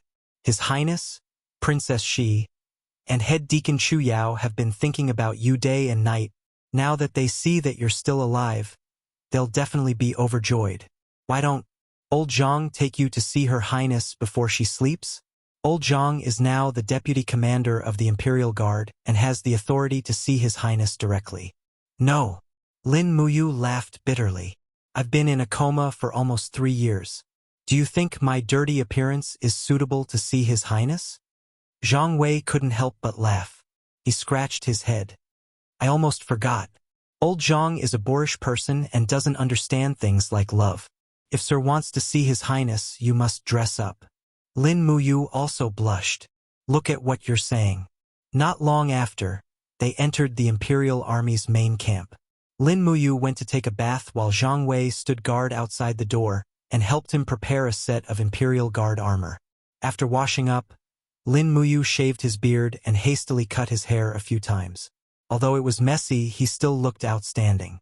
When Lin Muyu put on the armor, even Zhang Wei could not help but exclaim, "This set of armor looks as though it was made for my lord." "Ha ha," Lin Muyu said. "Old Zhang, tell me what happened in the past 3 years." Zhang Wei nodded. "Sir, after you were killed by Luolan, Lanyan City was massacred. More than 1 million people died. Then, Princess Shi mobilized 50,000 soldiers from Chihai City and 100,000 soldiers from the Demon Clan to attack Lanyan City. After that, Muyu City and Chihai City both sent their troops. The Iha Kingdom's troops retreated again and again. After a great defeat at Wugu City, they returned to Lingnan. Now, the 6 provinces of Lingbei are all within our empire's territory. Oh, Lin Muyu murmured. Su Miyun and Tang Lan are finally willing to send their troops? Zhang Wei smiled awkwardly. Sir, please be careful with your words. Now, Duke Yun and Duke Lan are the 2 most important ministers in the empire. More than 80% of the empire's military power is in their hands. Even though Her Highness is the Empress, she has very little real power. Can be said that the Qin Empire now belongs to Tang and Su. Old Zhang will only say this once. Otherwise, General Feng will scold me again. Alright, let's go see Xiao Yin. Yes. In Zhe Tian Palace Hall, the candlelight swayed slowly in the breeze. Many files were piled up on the Empress's table. Qin Yin was kneeling there with a tired look on her face. She was flipping through the memorials one by one as she slowly reviewed them. Su Muyun was sitting on the other side, holding a military book in his hand, and was studying it with his eyes narrowed. An attendant at the side said softly, Your Highness, after the reconstruction of the Tianshu army, the position of commander has been left undecided. The Ministry of War has submitted a request to decide on the candidate for the commander of the Tianshu army. Qin Yin pursed her red lips and asked, Grandfather, who do you think is the best candidate to be the commander of the Tianshu army? Su Muyun frowned and said, Let Su Long be it. He is the deputy commander of the Iron Blade army. He is good at fighting and has great strategy. Qin Yin said, Actually, in terms of strategy and ability, Luo Yu, Feng Shi, and Qin Yan are several times better than Su Long. I feel that one of them can be chosen to lead the Tianshu army. After all, General Su Long is currently the deputy commander of the Iron Blade army. As I said before, Xiao Yin, you don't have to worry about the affairs of the army. Su Muyun smiled and said, Grandfather will arrange everything for you. Don't worry. I'm tired and will go to sleep first. Guards, protect Her Highness well. Don't let anything happen to her. Outside the door, a group of guards from Muyu City cupped their fists and said, Yes, Duke Yun. Qin Yin sat there blankly, and her eyes flickered with humiliation and helplessness.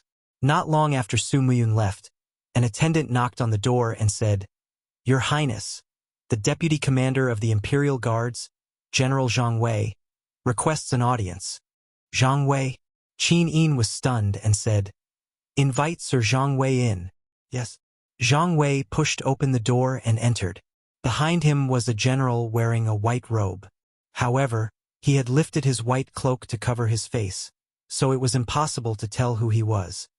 Your Highness. Zhang Wei cupped his fists and said with a smile, Congratulations, Your Highness. Qin Yin slowly stood up. Ever since Zhang Wei had entered, she had not looked at him at all. Her gaze had been fixed on the person behind Zhang Wei. He was dressed in the armor of the Imperial Guard, which she had not seen in a long time. Although it looked ordinary and unremarkable, the hilt of a sword protruding from the cloak behind him was incomparably familiar. At this moment, Qin Yin's shoulders trembled slightly. She stepped on a pile of memorials and walked down the stairs in a daze. She murmured, Can you lift your cloak and let me see? Lin Muyu gently lifted the cloak, and a handsome face appeared in front of Qin Yin. He still had that familiar bright smile on his face. Xiao Yin, how are you?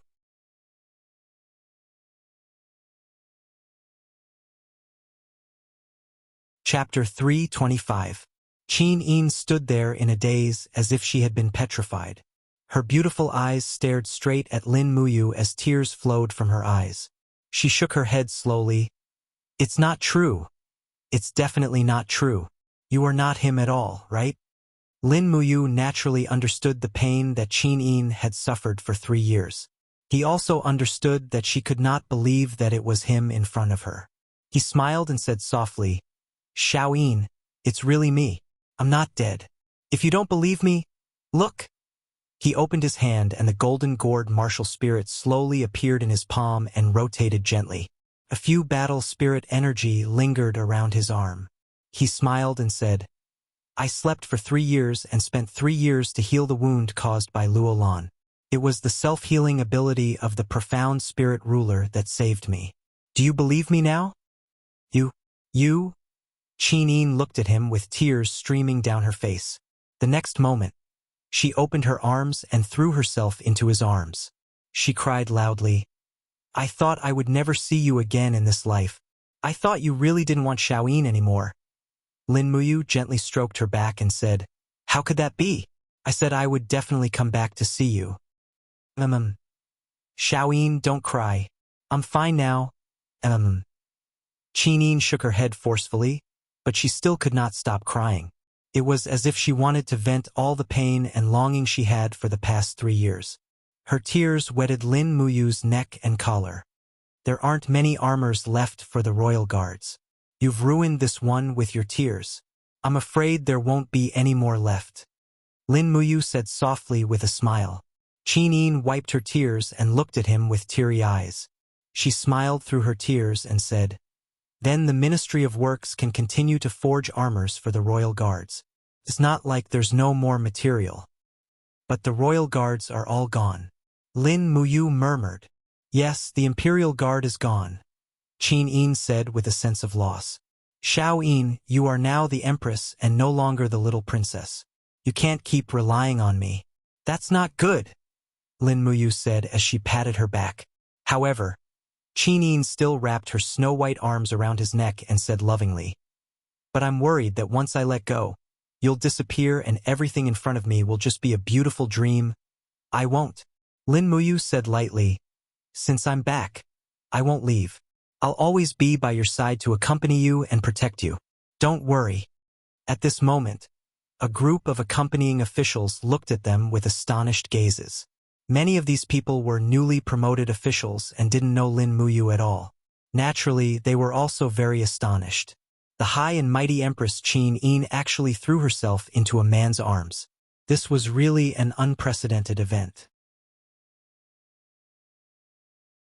Qin left Lin Muyu's embrace but still firmly held onto his left hand, as if she was really afraid that he would suddenly disappear into thin air. Zhang Wei coughed and said with a smile, I just received a letter from Commander Yu. Commander Feng Jixing and Commander Wei Chou have already conquered Dragon Rocky Mountain and will be returning to the city tomorrow. Lin Muyu was pleasantly surprised and said, Wei Chou didn't die either? Yes, 3 years ago, the Longdan Army Camp was established as one of the Imperial Legions. General Wei Chou is currently the commander of the Longdan Army Camp. Luo Yu, Qin Yan, and Feng Shi were appointed as deputy commanders. That's really great. Lin Muyu was overjoyed. Everyone is fine. Oh yes, where's Xiaoxi? Qin said with a smile. Xiaoyin and Tangzhan are leading 50,000 soldiers to guard the demon-subduing pass. However, they should be making a trip back to the imperial capital tomorrow. You don't have to run over to the demon-subduing pass. Yes. Lin Muyu looked at the group of courtiers in front of her and frowned. Qin immediately understood and raised her hand. All of you can withdraw. I have something to say to General Zhang Wei. Everyone took their leave. Lin Muyu smiled slightly.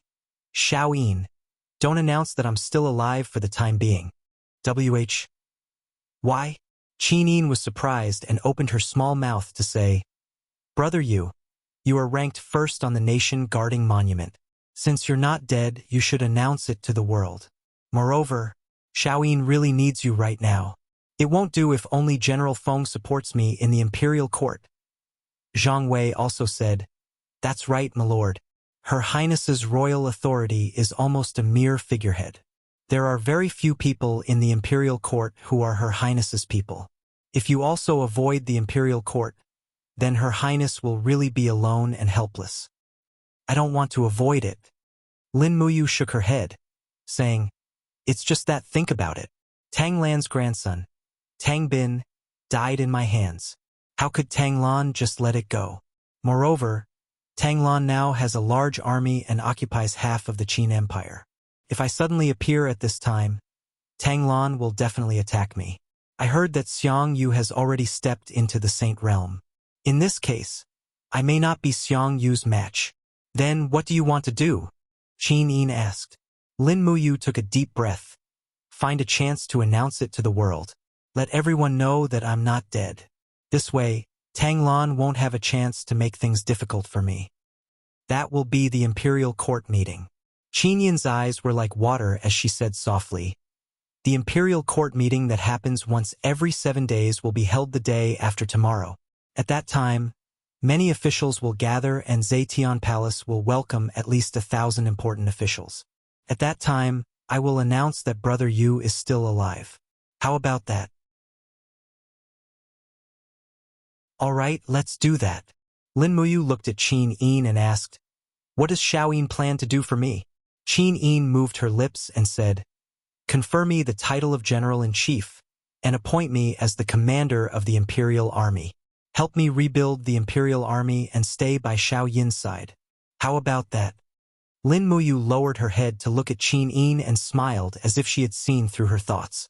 Qin Yin couldn't help but blush and said, why are you looking at me like that? I just want you to stay by my side.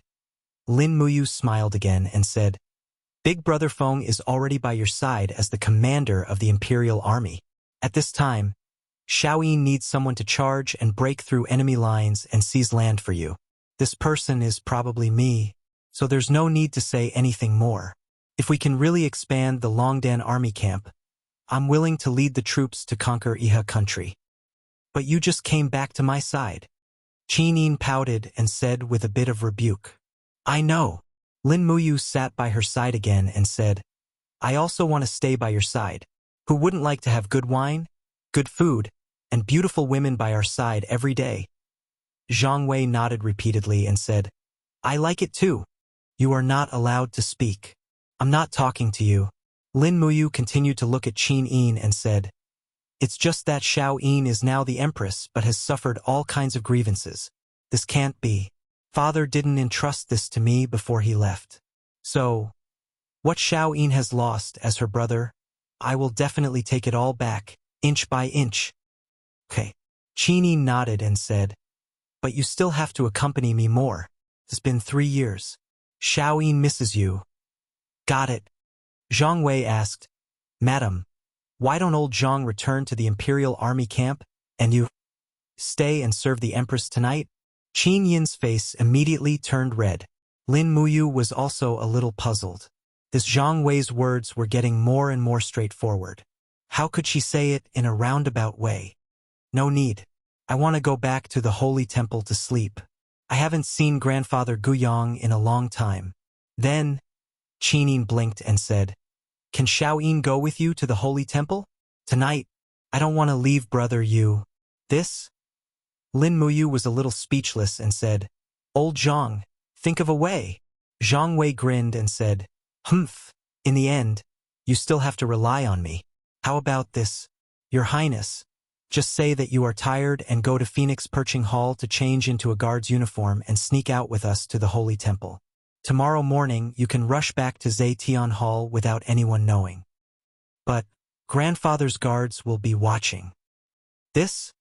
Lin Muyu frowned and said, Don't worry, they won't know. Okay. At Phoenix Perching Hall, Qin Yin went into her bedroom to change. In fact, she just needed to put on the Empress's clothes and the guard's armor. Lin Muyu and Zhang Wei secretly swapped Qin Yin and rode out of Zetian Hall in the night. At night, Tongtian Street was deserted and was no longer as prosperous as it was 3 years ago. Although the shops along the street had been renovated and merchants had moved in, it was still a city that had been baptized by blood, and the people were still living under a cloud of worry. In the distance, the Holy Temple and the Spiritual Medicine Department looked at each other. Lin Muyu couldn't help but be moved. Was Chu Yao in the Spiritual Medicine Department? Qin Yin saw this and burst into laughter. How about this, after visiting Great Deacon Guyang, I will accompany you to the Spiritual Medicine Department to visit Great Deacon Chu Yao. She will definitely be wild with joy when she sees that Yu is still alive. Okay. Lin Muyu rode his horse slowly to the front of the Holy Temple. The deep pit where Lei Hong died in battle had already been filled up. Fallen leaves fell on the street with the wind, and it looked exceptionally desolate.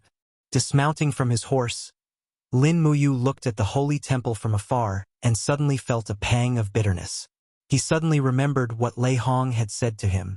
From the day he entered the Holy Temple, his soul was branded with the Holy Temple. Therefore, no matter how high he flew or how far he went, he would eventually return to the Holy Temple. At this moment, Lin Muyu returned to the Holy Temple again. It was as if his fate had been predetermined long ago. Looking up at the golden words on the Holy Temple, Lin Muyu sighed and clenched his fists. Zhang Wei rode forward and said to the two guards, "Deputy Commander of the Imperial Guards, Zhang Wei, requests an audience with Great Deacon Guyang." The guards said respectfully, "Sir Zhang Wei, I'm afraid the Great Deacon is already asleep." "Then wake him up." Zhang Wei smiled slightly. "Tell him that I, Zhang Wei, have great news to tell him." The guards were startled, then smiled and said, "If that's the case, Sir Zhang Wei, please wait in the guest hall. This subordinate will go and wake the Great Deacon up to see you." The two behind, "My subordinates, can they come in together?" "Course, please come in."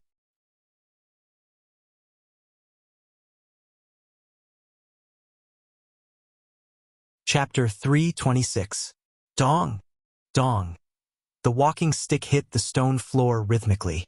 The senile Guyang walked step by step towards the guest hall with the help of a temple guard. He said, "What the hell is Zhang Wei doing? What kind of great news could he have to tell me? Humph! He must have come to the temple to swindle wine again. This guy." Zhang Wei stepped forward and cupped his fists with a smile. "Great Deacon Guyang, it's been a long time." Guyang looked at Zhang Wei with blurred eyes. "Oh, it really is Lord Zhang Wei. Ha." Zhang Wei's eyes swept across and signaled, "I want to speak to Great Deacon Guyang alone. You can all leave." The few temple guards cupped their fists and left the guest hall. Guyang looked at Zhang Wei and said, "Say it. What good news is it? I brought someone for you to see." He. Zhang Wei pointed at Lin Muyu behind him and said with a smile, "The surprise I was talking about is him." "Oh." Guyang walked towards Lin Muyu step by step with his walking stick and asked, "Lord, you are?" Lin Muyu lifted his hand and lifted the royal guard's hood. His handsome face was filled with a bright smile. "Grandpa Guyang, it's been 3 years." "Ah, you." Guyang instantly recognized Lin Muyu and his face was filled with disbelief. Lin Muyu didn't say anything.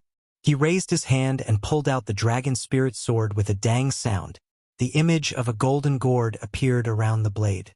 He smiled and said, "Don't ask me if I'm alive or not. I've been dead for the past 3 years. But 2 days ago, I was resurrected." Guyang was so excited that his whole body was trembling.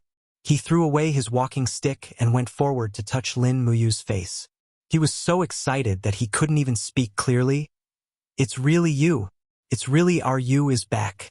Great, great." Lin Muyu smiled. "Grandpa Guyang, it's really me who came back to see you. How have you been these 3 years?" Guyang was already in tears. Once the great deacon died, the entire divine temple fell apart. We spent a whole 3 years to rebuild the divine temple. But the people have changed. The divine temple is no longer as glorious and prosperous as it was in the past. Lin Muyu held onto his arm and said, "Don't worry, temple will rise again, as long as we have hope in our hearts." "Yes." Guyang said, "It's good that you is back. This old man, can finally abdicate my position. From today onwards, you will be the great deacon of the temple." "That won't do." Qin Yin spoke. She lifted her cloak and revealed a beautiful face. She smiled and said, "Great Deacon Guyang, brother, you has just returned to my side. There are still many things that I need him to do. You can't just take him away from me like this." Guyang hurriedly cupped his fists and saluted. "Greetings, Your Highness." "No need to be so courteous." Qin Yin stepped forward and helped Guyang up. She said, "Great Deacon Guyang is an old and meritorious minister. Greeting me like this is too much. Please get up." Guyang said, "Why did Your Highness come to the divine temple with you?" As soon as he said this, Guyang thought about how Qin Yin and Lin Muyu were actually a pair of lovers. He couldn't help but feel that his question was unnecessary. He immediately smiled and said, This old minister will immediately arrange a room for your highness and you. Qin Yin smiled and nodded. Arrange a room next to each other. Also, don't let anyone know that we are coming to the divine temple. It's not time yet. This old minister understands. Then we will go to the spiritual medicine department to pay our respects to Sister Chu Yao. All right? In the middle of the night, the lotus pond in the spiritual medicine department was sparkling. The fragrance of lotus wafted in the air. Suddenly, ripples appeared on the surface of the water. A beautiful girl dressed in the clothes of a great deacon leaped onto the water. Her feet were shrouded in dense fighting spirit, preventing her from sinking into the water. Step by step, she walked on the water, cultivating the heart and cultivating qi. These were the realms that Chu Yao pursued.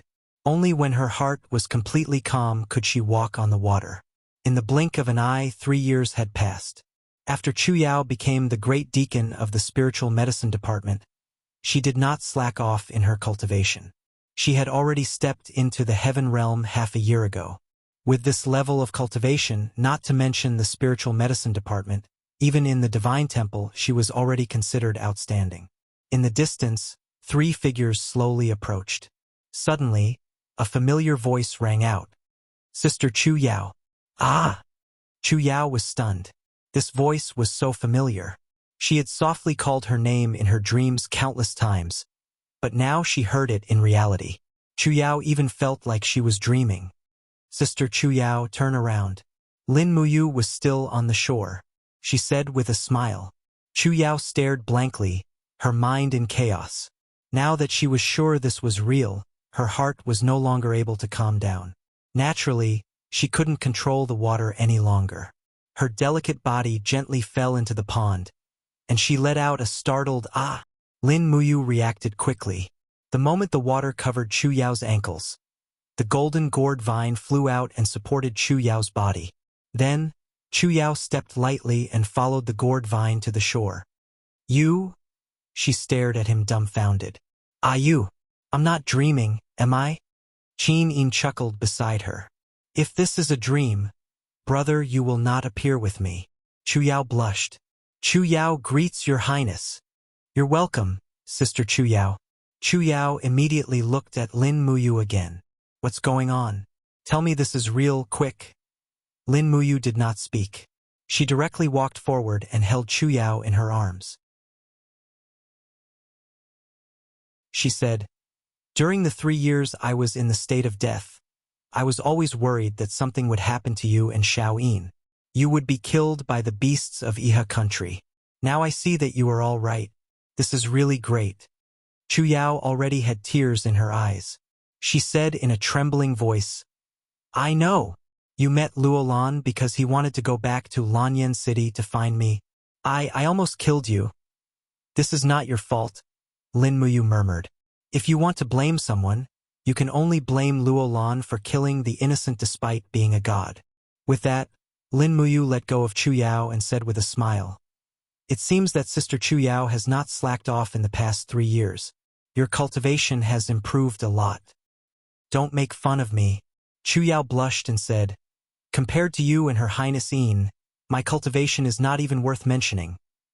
Zhang Wei cupped his fists and said, Head Deacon Chu Yao is too humble. You are the head deacon of the spiritual medicine department, but in terms of combat power, I, Zhang Wei, may not be your match. Lin Muyu laughed loudly.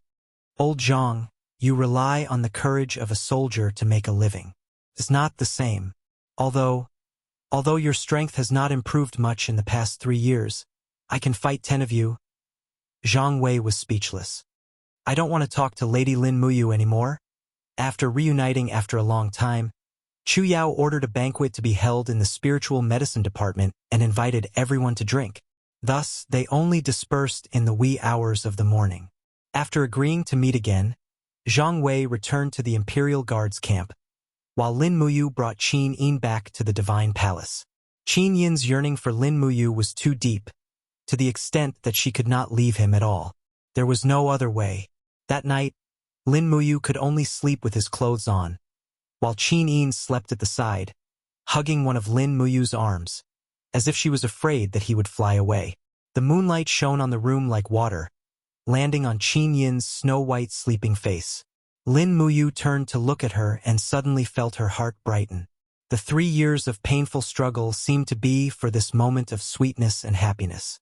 As long as she was by his side, all the pain and suffering he had suffered were nothing. The next morning, after washing up early, she sent Qin Yin back to Zetian Palace. Lin Muyu was still in the Imperial Guard's attire. Although there were no more Imperial Guards in the palace, and after the battle in Lanyan City, there were only a few of the 200 Imperial Guards left. Perhaps only Lin Muyu, Wei Chou, Xiahou Sang, and a few others were left. As for Qin Lei, Chu Huaying, Zhuge Yun, and the others, they had all died for the country, which made people sigh. There was no morning court that day. It was not until dusk that news came from afar that Tang Xiaoxi had led 2,000 National Garrison Army troops to Lanyan City. Lin Muyu did not show up and had been hiding in the back hall of Zetian Palace to cultivate. The 7 luminaries demon emperor had left behind a broken sword for Lin Muyu to refine. However, no matter how hard Lin Muyu tried, she was still one step away from refining the sword. It was as if the sword was not made of ordinary iron. Qin Yin personally went to welcome Tang Xiaoxi. Lin Muyu waited for a long time. Finally, a sound came from the front hall. Qin Yin and Tang Xiaoxi had returned. She also heard the voices of Feng Jixing, Wei Chou, and Xiahou Sang. They had all returned. The people from the House of Chivalry are too cunning. There is no end to killing them. They are like cockroaches, Feng Jixing said hatefully. Wei Chou said, "It doesn't matter. We'll take it one step at a time." Tang Xiaoxi said, "You can still go around conquering the House of Chivalry. So lively. Why don't you think about me? I've been staying in the demon subduing pass for a few months.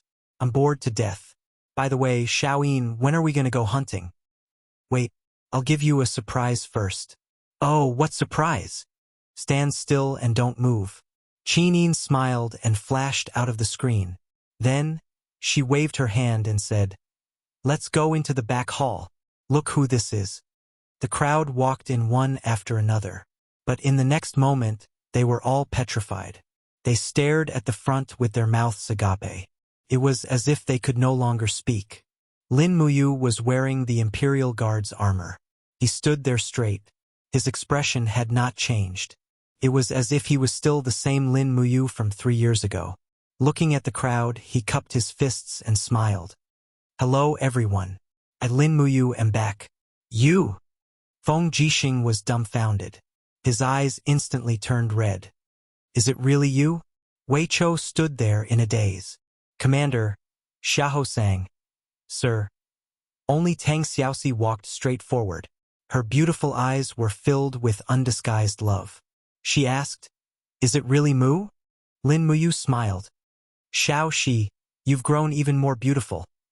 Tang Xiaoxi immediately knew that this was him. No one else would talk to her like this. She cried and said, "Mu, I have a gift for you." "What gift?" Tang Xiaoxi stepped forward. She stood on her tiptoes and held his face. A fragrant kiss landed on Lin Muyu's lips. It was just a light touch, but this was Tang Xiaoxi's style. She dared to love and hate. After the forceful kiss, her face was already red. She took several steps back and looked at Lin Muyu with a burning gaze. "Mu, did you miss me?" "Yes." Lin Muyu wailed in his heart. What should he do? Xiaoyin was watching from the side. Would she beat him to death? Qin Yin bit her red lips. Her beautiful eyes were filled with helplessness. She was speechless. Tears flowed down her face. "Xiao Shi, this fellow, I haven't even..." And she beat me to it. If I had known this would happen, I wouldn't have held back last night. Just as the two girls were immersed in their own thoughts, Feng Jixing had already rushed over. He hugged Lin Muyu and laughed. You really didn't die." "It's true, Brother Feng." Lin Muyu laughed. "You didn't expect to see me again, did you?" "Yes." Feng Jixing's eyes were red. "I thought I would only see you on the nation guarding monument in the future. Tell me, how did you survive? Someone said he saw you being killed by Luolan." What happened? Lin Muyu was sad. But Chu Huaipin, Qin Lei, and Lei Hong could only see them on the nation-guarding monument.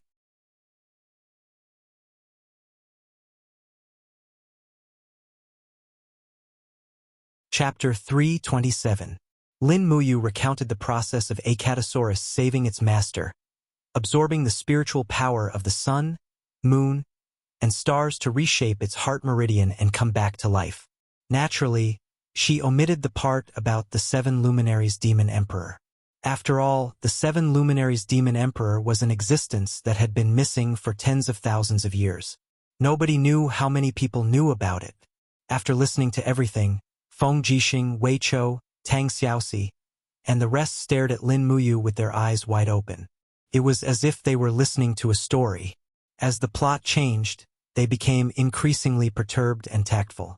When Lin Muyu finished speaking, Feng Jixing sighed and said, "It's the fortune of the empire and the Qin family that Yu is still alive." Qin Yi nodded and silently agreed with Feng Jixing's words. Tang Xiaoxi smiled and said, "It's already dusk. I'm so hungry.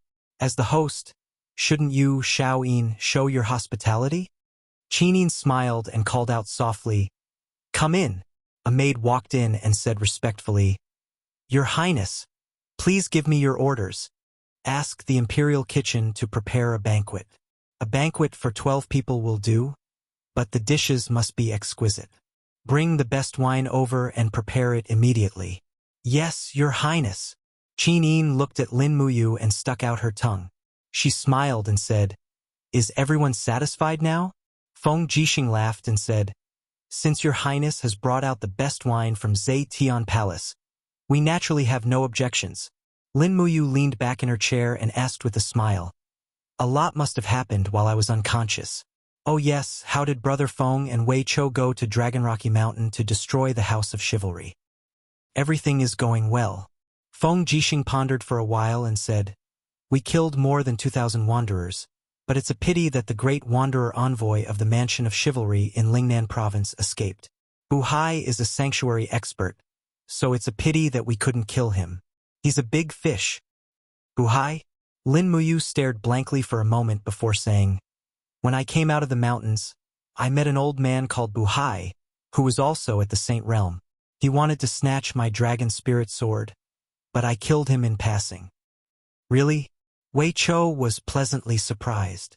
"Sir, did the person you killed hurt his arm?" "Yes, it's an arrow wound, and the martial soul used is Flame Wolf." "Then it's Bu Hai."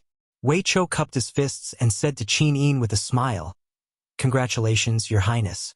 As soon as the commander returned to Lanyan City, he made a great contribution. Bu Hai was Luo Lan's favorite disciple, and no one could touch him even a little bit after occupying Dragon Rocky Mountain for so long. Now that you killed him as soon as you appeared, it's enough to deter the rest of the House of Chivalry in the Empire. "Yes." Qin Yin's eyes were filled with joy. She looked at Lin Muyu and asked with concern, "Bu Hai is at the Saint Realm. Brother Yu, are you hurt?" "No." Lin Muyu shook her head and smiled. "I used the spiritual pulse technique to hide my breath. He thought that I was just a human realm practitioner, so he didn't use his full strength and was defeated by me in one blow." "What kind of blow can defeat Bu Hai, who is at the Saint Realm?" Feng Jixing was stunned. Lin Muyu smiled slightly. "I comprehended a new martial art called Star Tactics during the 3 years I was in a coma. It's very powerful. If that's the case, Brother Feng will have to learn from you in the future." Feng Jixing was a martial arts fanatic. He looked at Lin Muyu with a smile and said, "But since you can come back alive, the structure of the whole Lanyan city will more or less change. Your Highness, how do you plan to arrange Yu's title and military position?" Qin Yin said, "I will announce the news that Brother Yu is still alive during the court meeting tomorrow. Then, I will confer Brother Yu the title of General and the commander of the Longdan Army Camp.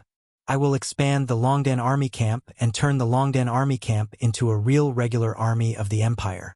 At that time, Grandfather and Duke Lan will definitely not stand idly by. So, General Feng and Xiaoxi must help me at that time." "Yes, I understand." Not long after, good wine and delicacies were served one by one in the back hall of the Zetian Palace. They also invited Chu Yao, Qin Yan, and the others. A group of people sat around the table. It was a reunion dinner that they hadn't had in a long time. They ate and drank until late at night. Feng Jixing, Zhang Wei, Wei Chou, and the others took their leave one by one. As for Lin Muyu, she rested in the side hall for the night. Because the matter tomorrow morning was very tricky, they had to discuss it as early as possible. The next day, the sun rose high in the sky. All the officials came to the court. The bell outside the Zetian Palace reverberated. A group of civil and military officials climbed the 120 gilded steps and entered the Zetian Palace step by step. Su Muyun and Tang Lan were among them. Moreover, these officials who were ranked as the two dukes of the empire were all crowded around. Under Su Muyun's direct subordinates were Su Yu, Su Long, and a group of generals from Muyu City. On Tang Lan's left and right were Xiang Yu, Tang Lu, Tang Tian, Tang Wei, and the others. The power was balanced. Fortunately, they were evenly matched. Otherwise, it would be hard to say who had the final say in Lanyan City. In the crowd, a general wearing a fiery red armor had a hint of helplessness in his eyes. Du Hai was the head of the 7 immortal generals of the empire. However, during the Battle of Lanyan City, the Tianchong army that he belonged to was chased far away from Lanyan City by the soldiers of the Iha nation. In the end, he was convicted of the crime of failing to protect the city. Fortunately, Tang Lan and Su Muyun were somewhat fearful of this general. Otherwise, Du Hai's rank of general would have been gone. Currently, the Qin Empire had 6 generals in order: Xiang Yu, Feng Jixing, Du Hai, Min Yulin, Su Yu, and Tang Lu. Xiang Yu was Tang Lan's subordinate, Feng Jixing was loyal to Qin Yin, Du Hai was neutral, and Min Yulin was the general guarding the northern border of Muyu City. He could be considered Su Muyun's subordinate. This also meant that between Tang Lan and Su Muyun, whoever could rope in Du Hai would have more say in the imperial court. General Du Hai, how have you been recently? Have you gotten better? Su Muyun bowed from afar and asked. Du Hai also returned the bow respectfully and said, "Much better. Thank you for your concern, Duke Yun. Du Hai is a martial artist with thick skin and rough flesh.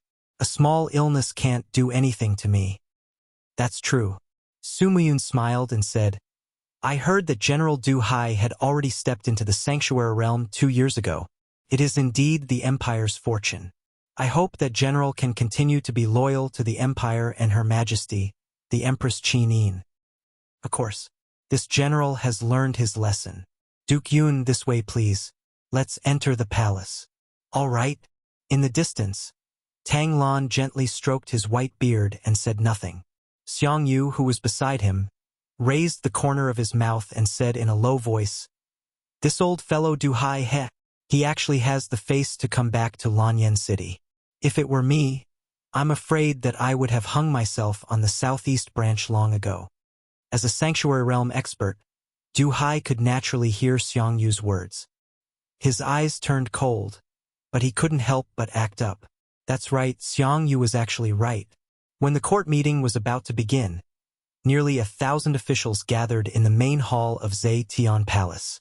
Su Muyun and Tang Lan were the leaders of the officials, followed by Tang Xiaoxi, Tang Lu, Tang Wei, and other marquises, followed by Feng Jixing, Du Hai, Xiang Yu, Su Yu, and other generals. When all the officials were ready, an official placed his hand on the hilt of his sword, walked to the front of the palace with an imposing manner, and announced loudly, "Her Majesty the Empress has arrived." Everyone turned solemn and looked over at the same time. However, what everyone didn't expect was that Qin Yin wasn't wearing the custom-made phoenix robe of the Empress today. Instead, she was simply wearing the clothes of a princess from before. The laurel crown on her head shone with a dignified radiance, and a dark blue cloak draped behind her. A scabbard hung from her waist, and her hand was placed on the hilt of her sword. She looked beautiful and dignified as she looked at everyone. "Greetings, Your Highness." All the officials greeted and bowed in unison. "Dispense with the formalities." Qin Yin gently raised her hand and smiled. "Today, I have a piece of good news to announce." Su Muyun smiled. Xiaoyin, what's the good news? Grandfather, are the martyrs of the empire who died in battle on the nation-guarding monument considered heroes? Qin Yin asked. Su Muyun was stunned. He cupped his fists and bowed. Those who died in the line of duty for the empire are naturally heroes. If the martyrs on the nation-guarding monument managed to escape from that nightmare with a narrow escape, are they still considered heroes? Yes, of course they are. Su Muyun said resolutely. All right then, let me introduce someone to everyone today. Qin Yin gently turned around, smiled, and said to the side hall, Come, Brother Yu. Brother Yu? Su Muyun was stunned. Su Yu revealed a trace of joy. Could it be that Yu is not dead? Du Hai was shocked. Xiang Yu stared coldly at the side hall.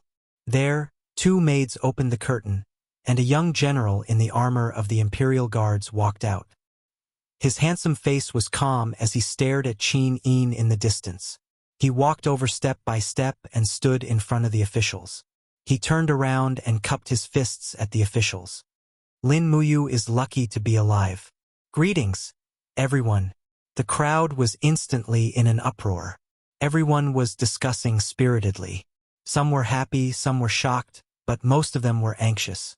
Lin Muyu was the first hero of the nation-guarding monument. Since he did not die, he must have had a meteoric rise. It's really Lin Muyu. That's right, it's him. 3 years ago, Lin Muyu was rumored to have been killed by Luolan. He actually did not die. The Emperor's godson did not die and escaped everything. The Empire is fortunate. Quiet down. Qin Yin walked down the steps and stood beside Lin Muyu. When the crowd quieted down, she looked at Lin Muyu and said, Brother Yu narrowly escaped death. He died in the dragon crystal and was unconscious for 3 years. In the end, he was awakened by some mysterious rebirth power. So, I plan to put him in an important position. Does anyone have any objections? Tang Lan frowned and did not say anything. Su Muyun's eyes were calm. He did not plan to speak either. Xiang Yu cupped his fists and said, Your Highness, the various corps in Lanyan City have been established and there are no more empty positions. Why don't Lord Lin Muyu rebuild the Imperial Guards and take up the post of Commander of the Imperial Guards? No. Qin Yin shook her head lightly and said, Men, bring the late Emperor's posthumous edict. The late Emperor's edict? Everyone was stunned. No one knew that the late Emperor Qin Jin had left a posthumous edict.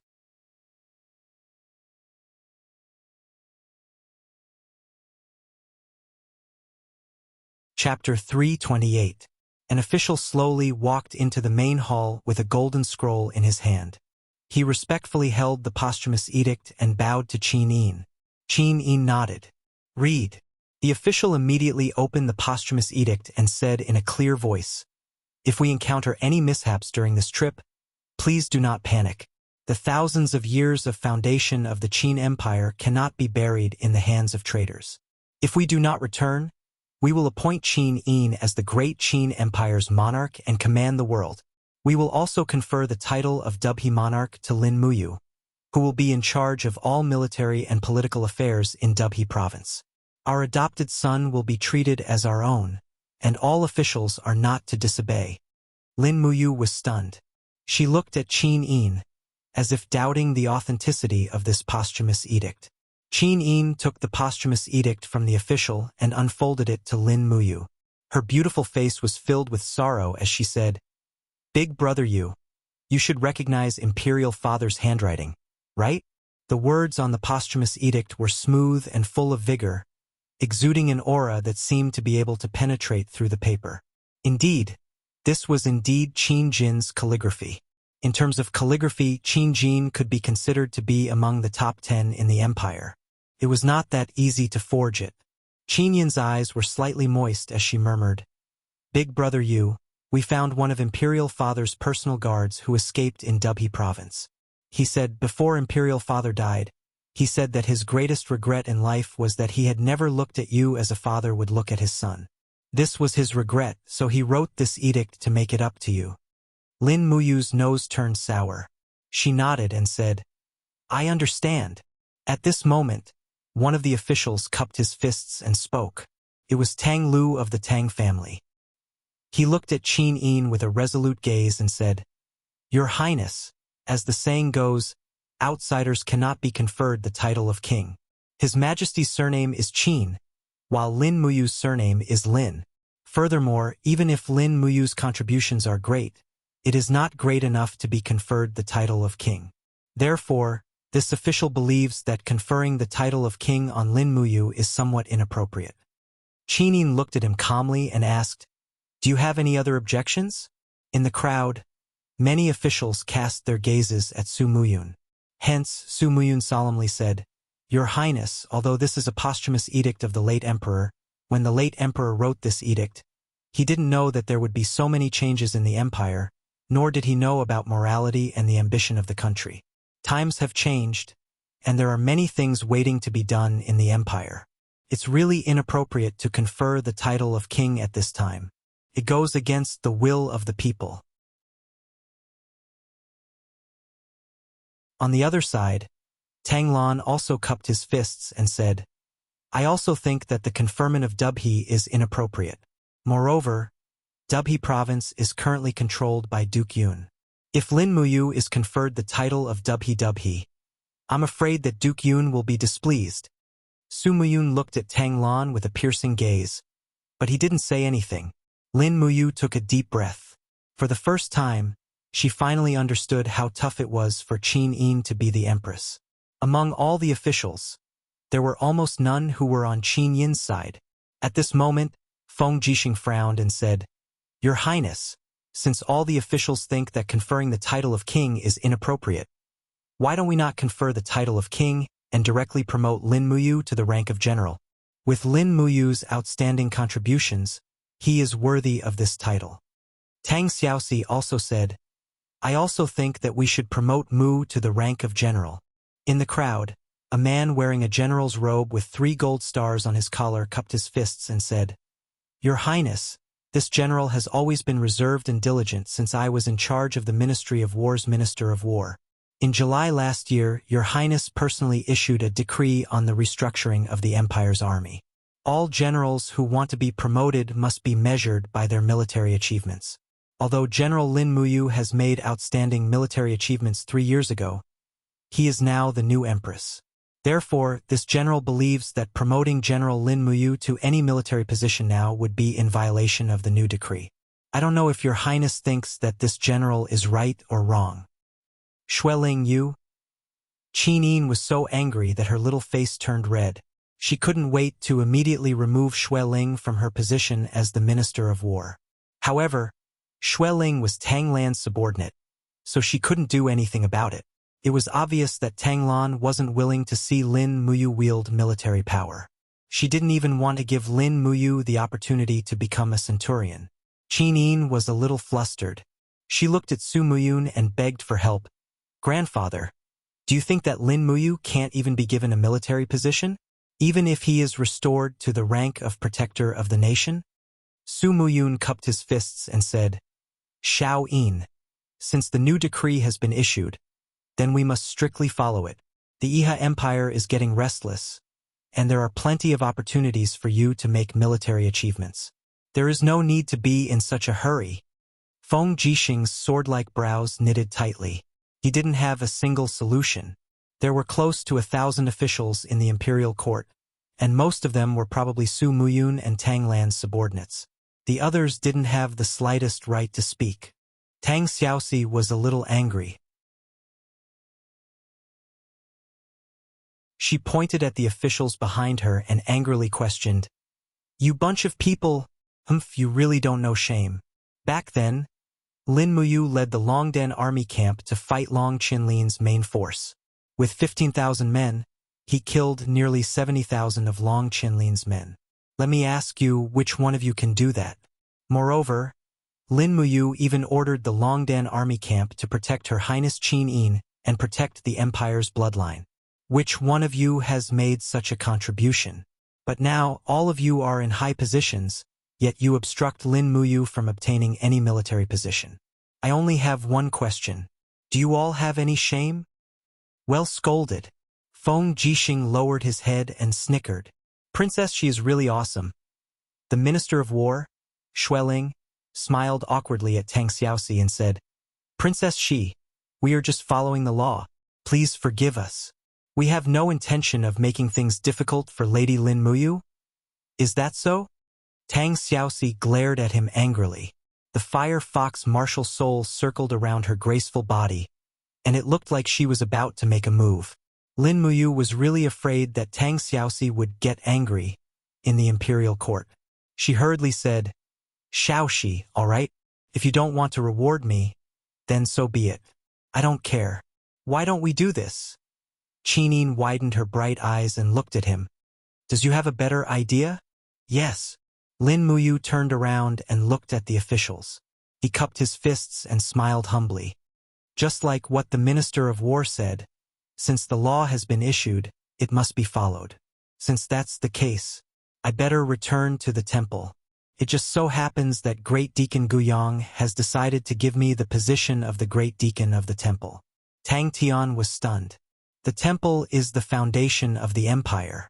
The position of the Great Deacon is very important. How can it be given to you just like that?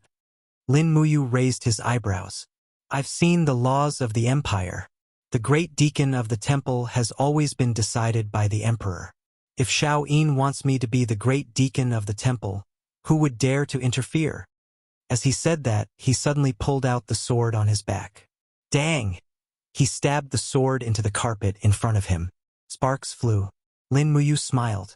The name of the empire is Qin. The emperor of the empire is Qin Yin. As officials, we should understand the way of an official. I am the emperor's godson.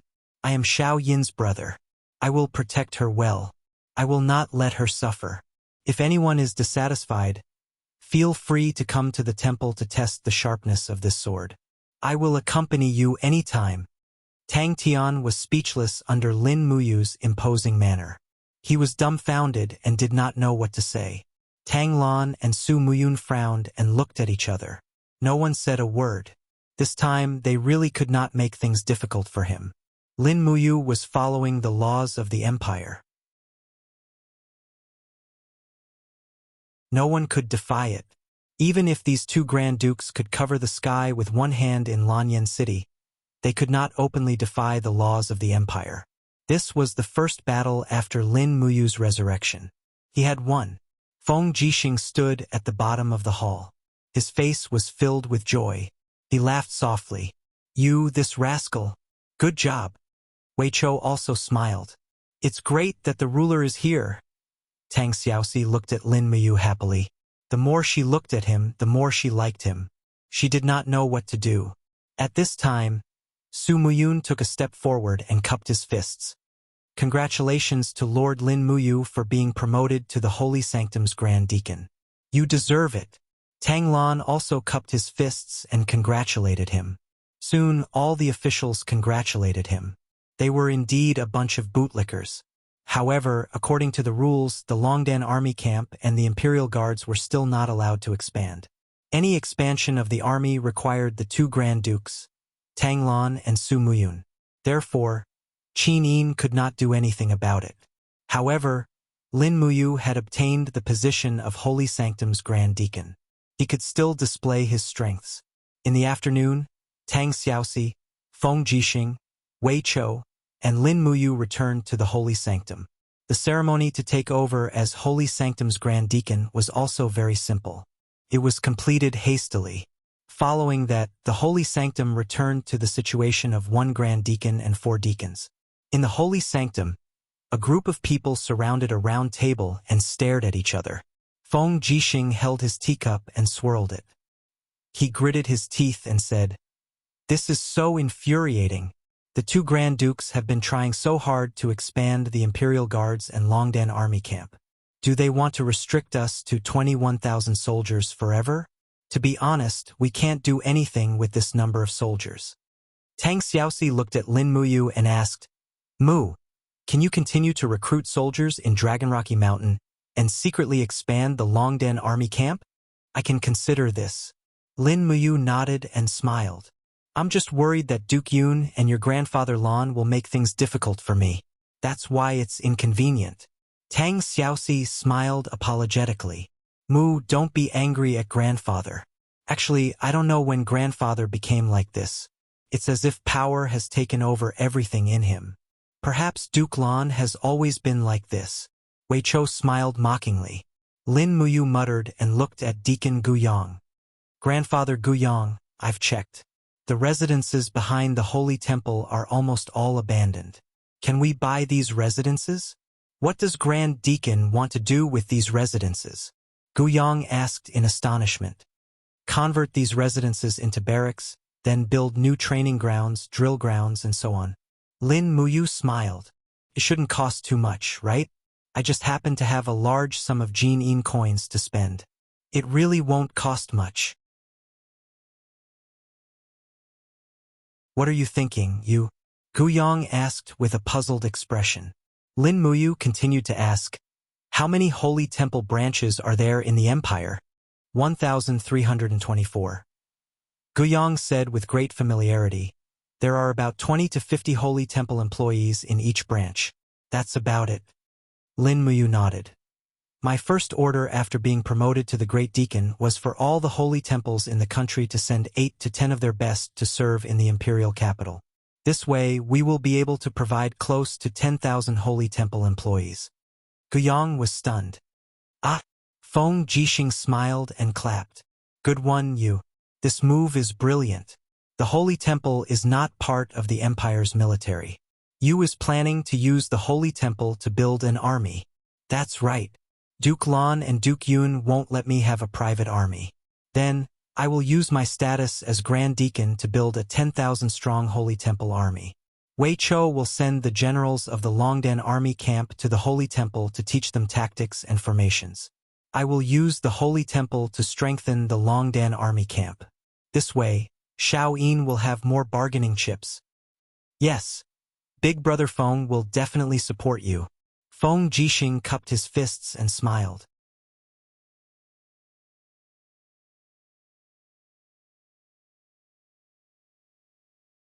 Chapter 329. The next day, after waking up early and practicing a set of demonic sonic punches, Lin Muyu still wore the Royal Guard's armor, while Guyang pinned a golden leaf emblem on his armor. This was the emblem of the Temple Grand Deacon, and it was more magnificent than the golden leaf emblem of the deacon. Behind Guyang, the other 3 deacons of the temple main altar were already waiting for orders. They were Zheng Shanhe, Zhou Yao, and Bai Lifu. Zheng Shanhe's steel shield never left his body. After putting the heavy shield on the horse's back, he cupped his fists and said, Grand Deacon, we are ready. Guyang was surprised. You are going out? Where? The nation guarding monument. Lin Muyu's voice was very calm. Grandpa Guyang, I want to see Brother Chu Huaying, Brother Qin Lei, and Grandpa Lei Hong and Chu Chu. That's good too. You should really go to the nation guarding monument. Then we will be going out.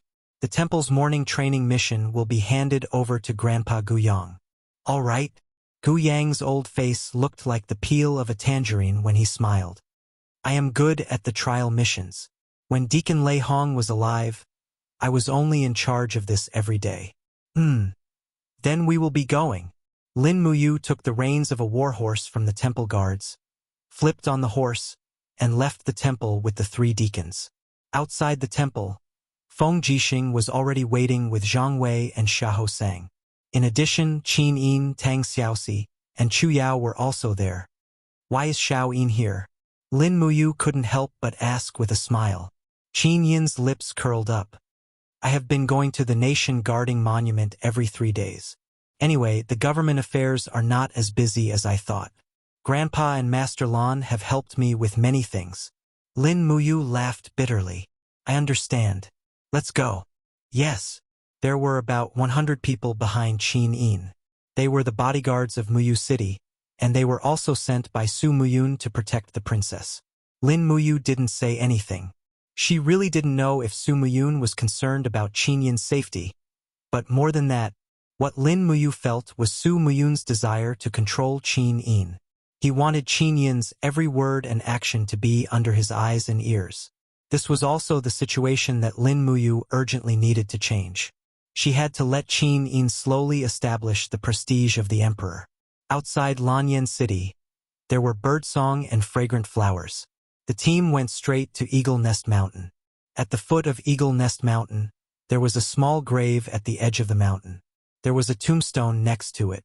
It was Chu Huayin's and Jinxiang's graves. Wei Chou and the others left in a hurry, so they could only bury Chu Huayin and Jinxiang here. After that, they didn't move to the nation guarding monument because Qin Yin felt that it was the best for the two of them. The tombstone was covered with moss. Lin Muyu walked forward and gently wiped away the moss with her own hands. Then she pulled off the vines on the tomb. When she pulled off the vines, she found that they were wrapped around a long rusty sword. It was Chu Huaying's sword. It was stabbed into the side of the tomb. It was as if its owner had fallen into a deep sleep and no longer cared about the world. Two bright butterflies fluttered around the blade of the sword as if they were attracted by something. Lin Muyu took a few steps back and knelt on the ground.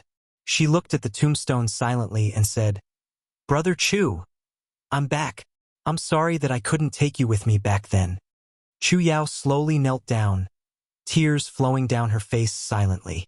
Qin Yin didn't care about the mud on the ground.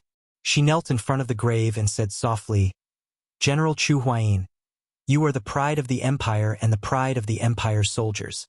I hope that you will never be separated from Miss Zhenxiang in the underworld."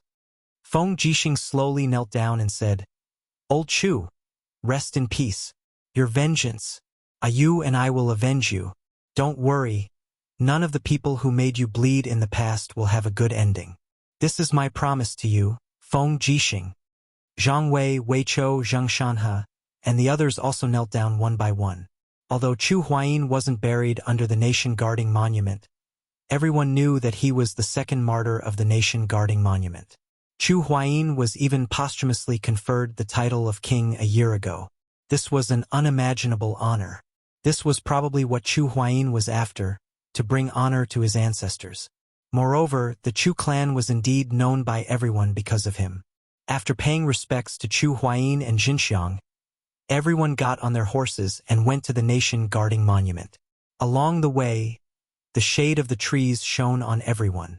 Lin Muyu gently held the reins and said, "Brother Feng, is there any news of Zheng Yifan?" "No." Feng Jixing shook his head. There was no news of Zheng Yifan after he left Lanyan City. Originally, we all thought that if there was a rebellion, it would be led by Zheng Yifan. However, we guessed wrong. Zheng Yifan didn't have any intention of rebelling. Instead, it was His Majesty's brother, Qin Yi, who came from Lingnan and caused the chaos in Iha Nation. How's the military strength of Iha Nation now? Not bad. Feng Jixing thought for a moment and said, "The spies we planted in Iha Nation for the past 3 years have reported that they have been recruiting new soldiers.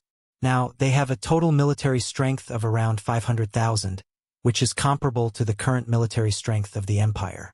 Moreover, the Empire was defeated in Qinling Mountains 2 months ago, so Iha Nation's overall strength might be slightly stronger than ours. What's worse is that Iha Nation has taken over Lingdong Province and Tongtian Province.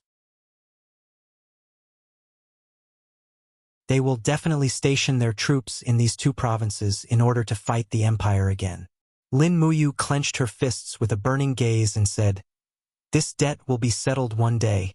Sooner or later, I will hang Qin Yi and Long Qinlin's heads under the eaves of Zetian Palace." As she said this, Lin Muyu asked again, "Have you found His Majesty's body?"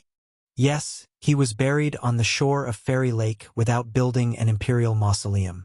Feng Jixing said lightly, "This was decided by Duke Muyun and Duke Kanglin together." Beside him, Qin Yin said, "Father was so headstrong that he was killed at Fairy Lake. Perhaps it would be better for him to be buried by Fairy Lake. After all, if he were alive, he might not be willing to be buried in the imperial mausoleum." "Yes." Feng Jixing nodded. Lin Muyu looked down at the retreating trees and suddenly asked, "Who is in control of Songnan Province now?" "In Duke Lan's hands." Wei Chou cupped his fists and said, "In June 3 years ago, Xiang Yu led the army to soak the Daojiang River with poisonous fruits and cut off the water source of the righteous army in Wugu City. The poisonous water spread and caused a plague. Wugu City became a dead city and naturally fell into the hands of Xiang Yu and Duke Lan. Although people have been migrating to Wugu City for the past 3 years, Wugu City is no longer as prosperous as it used to be. The total population is less than 500,000. Lin Muyu's body trembled slightly, and she laughed bitterly. No wonder they said that the Iha Kingdom's massacre in Lanyan City for half a month couldn't compare to the number of people killed by Xiang Yu, the #1 meritorious minister of the empire. Feng Jixing murmured. Xiang Yu is ruthless and unscrupulous. Although he is not a benevolent general, he is indeed a valiant one. During extraordinary times, when you and I were not around, the empire needed a general. That's why Xiang Yu has the status he has today. Humph, without Xiang Yu's contributions, I'm afraid that Duke Lan would not be able to stand up to Duke Yun. This is also thanks to Duke Lan and Duke Yun. Why do you say that? Otherwise, to what extent would Duke Yun be able to cover the sky with one hand? I'm afraid that he would have already abolished Xiao Yin and made himself the empress.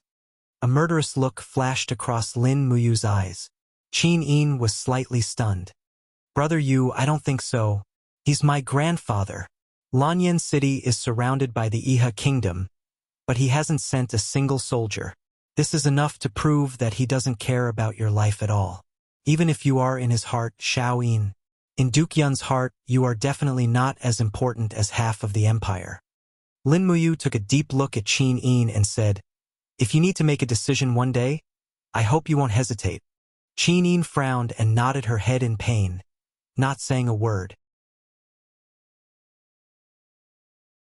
Zhang Wei, who was at the side, smiled and said, Great Deacon, as you said, Her Highness is not as important as half of the empire in Duke Yun's heart.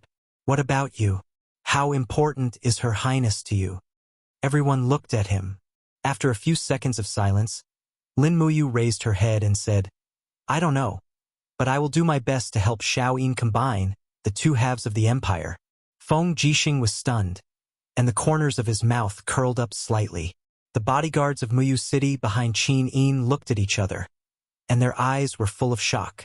To them, Lin Muyu's words were too arrogant. But when it came from Lin Muyu, it didn't feel arrogant at all. It seemed that everyone thought it was not impossible. Qin Imperial Mausoleum, National Monument. The National Monument was lined up in a row, and the one at the front was the main monument. Lin Muyu, Qin Yin, Feng Jixing, and the rest got off their horses and came to the front of the giant monument. They looked up at the familiar names. The first name was Lin Muyu, and the handwriting was strong. Do you want to remove your name? Qin Yin asked softly from the side. No need. Lin Muyu still looked up, and she smiled and said, That day, I really died. I will leave my name on it as a warning to myself. Every minute and every second, I might die to see Brother Chu Huayin, Brother Qin Lei, and the rest. Qin Yin nodded lightly. All right then.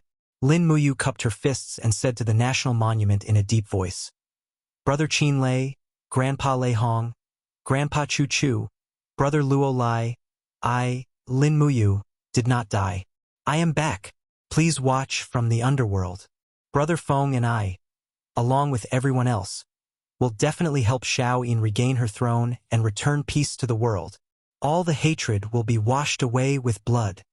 Feng Jixing also cupped his fists and said, Qin Lei, Deacon Lei Hong, Chu, Xiao Lai, please rest in peace. Yu is back alive, and I will no longer fight alone. We don't know if we can change our fate, but we will definitely do our best. Qin Yin looked up at the sky and murmured, Father, Brother Yu is back. Do you see it? He will not let you down, and he has never let you down. You're tuning in to the Journey of the Soul YouTube channel. Don't forget to subscribe and join us on this journey to catch the most captivating stories.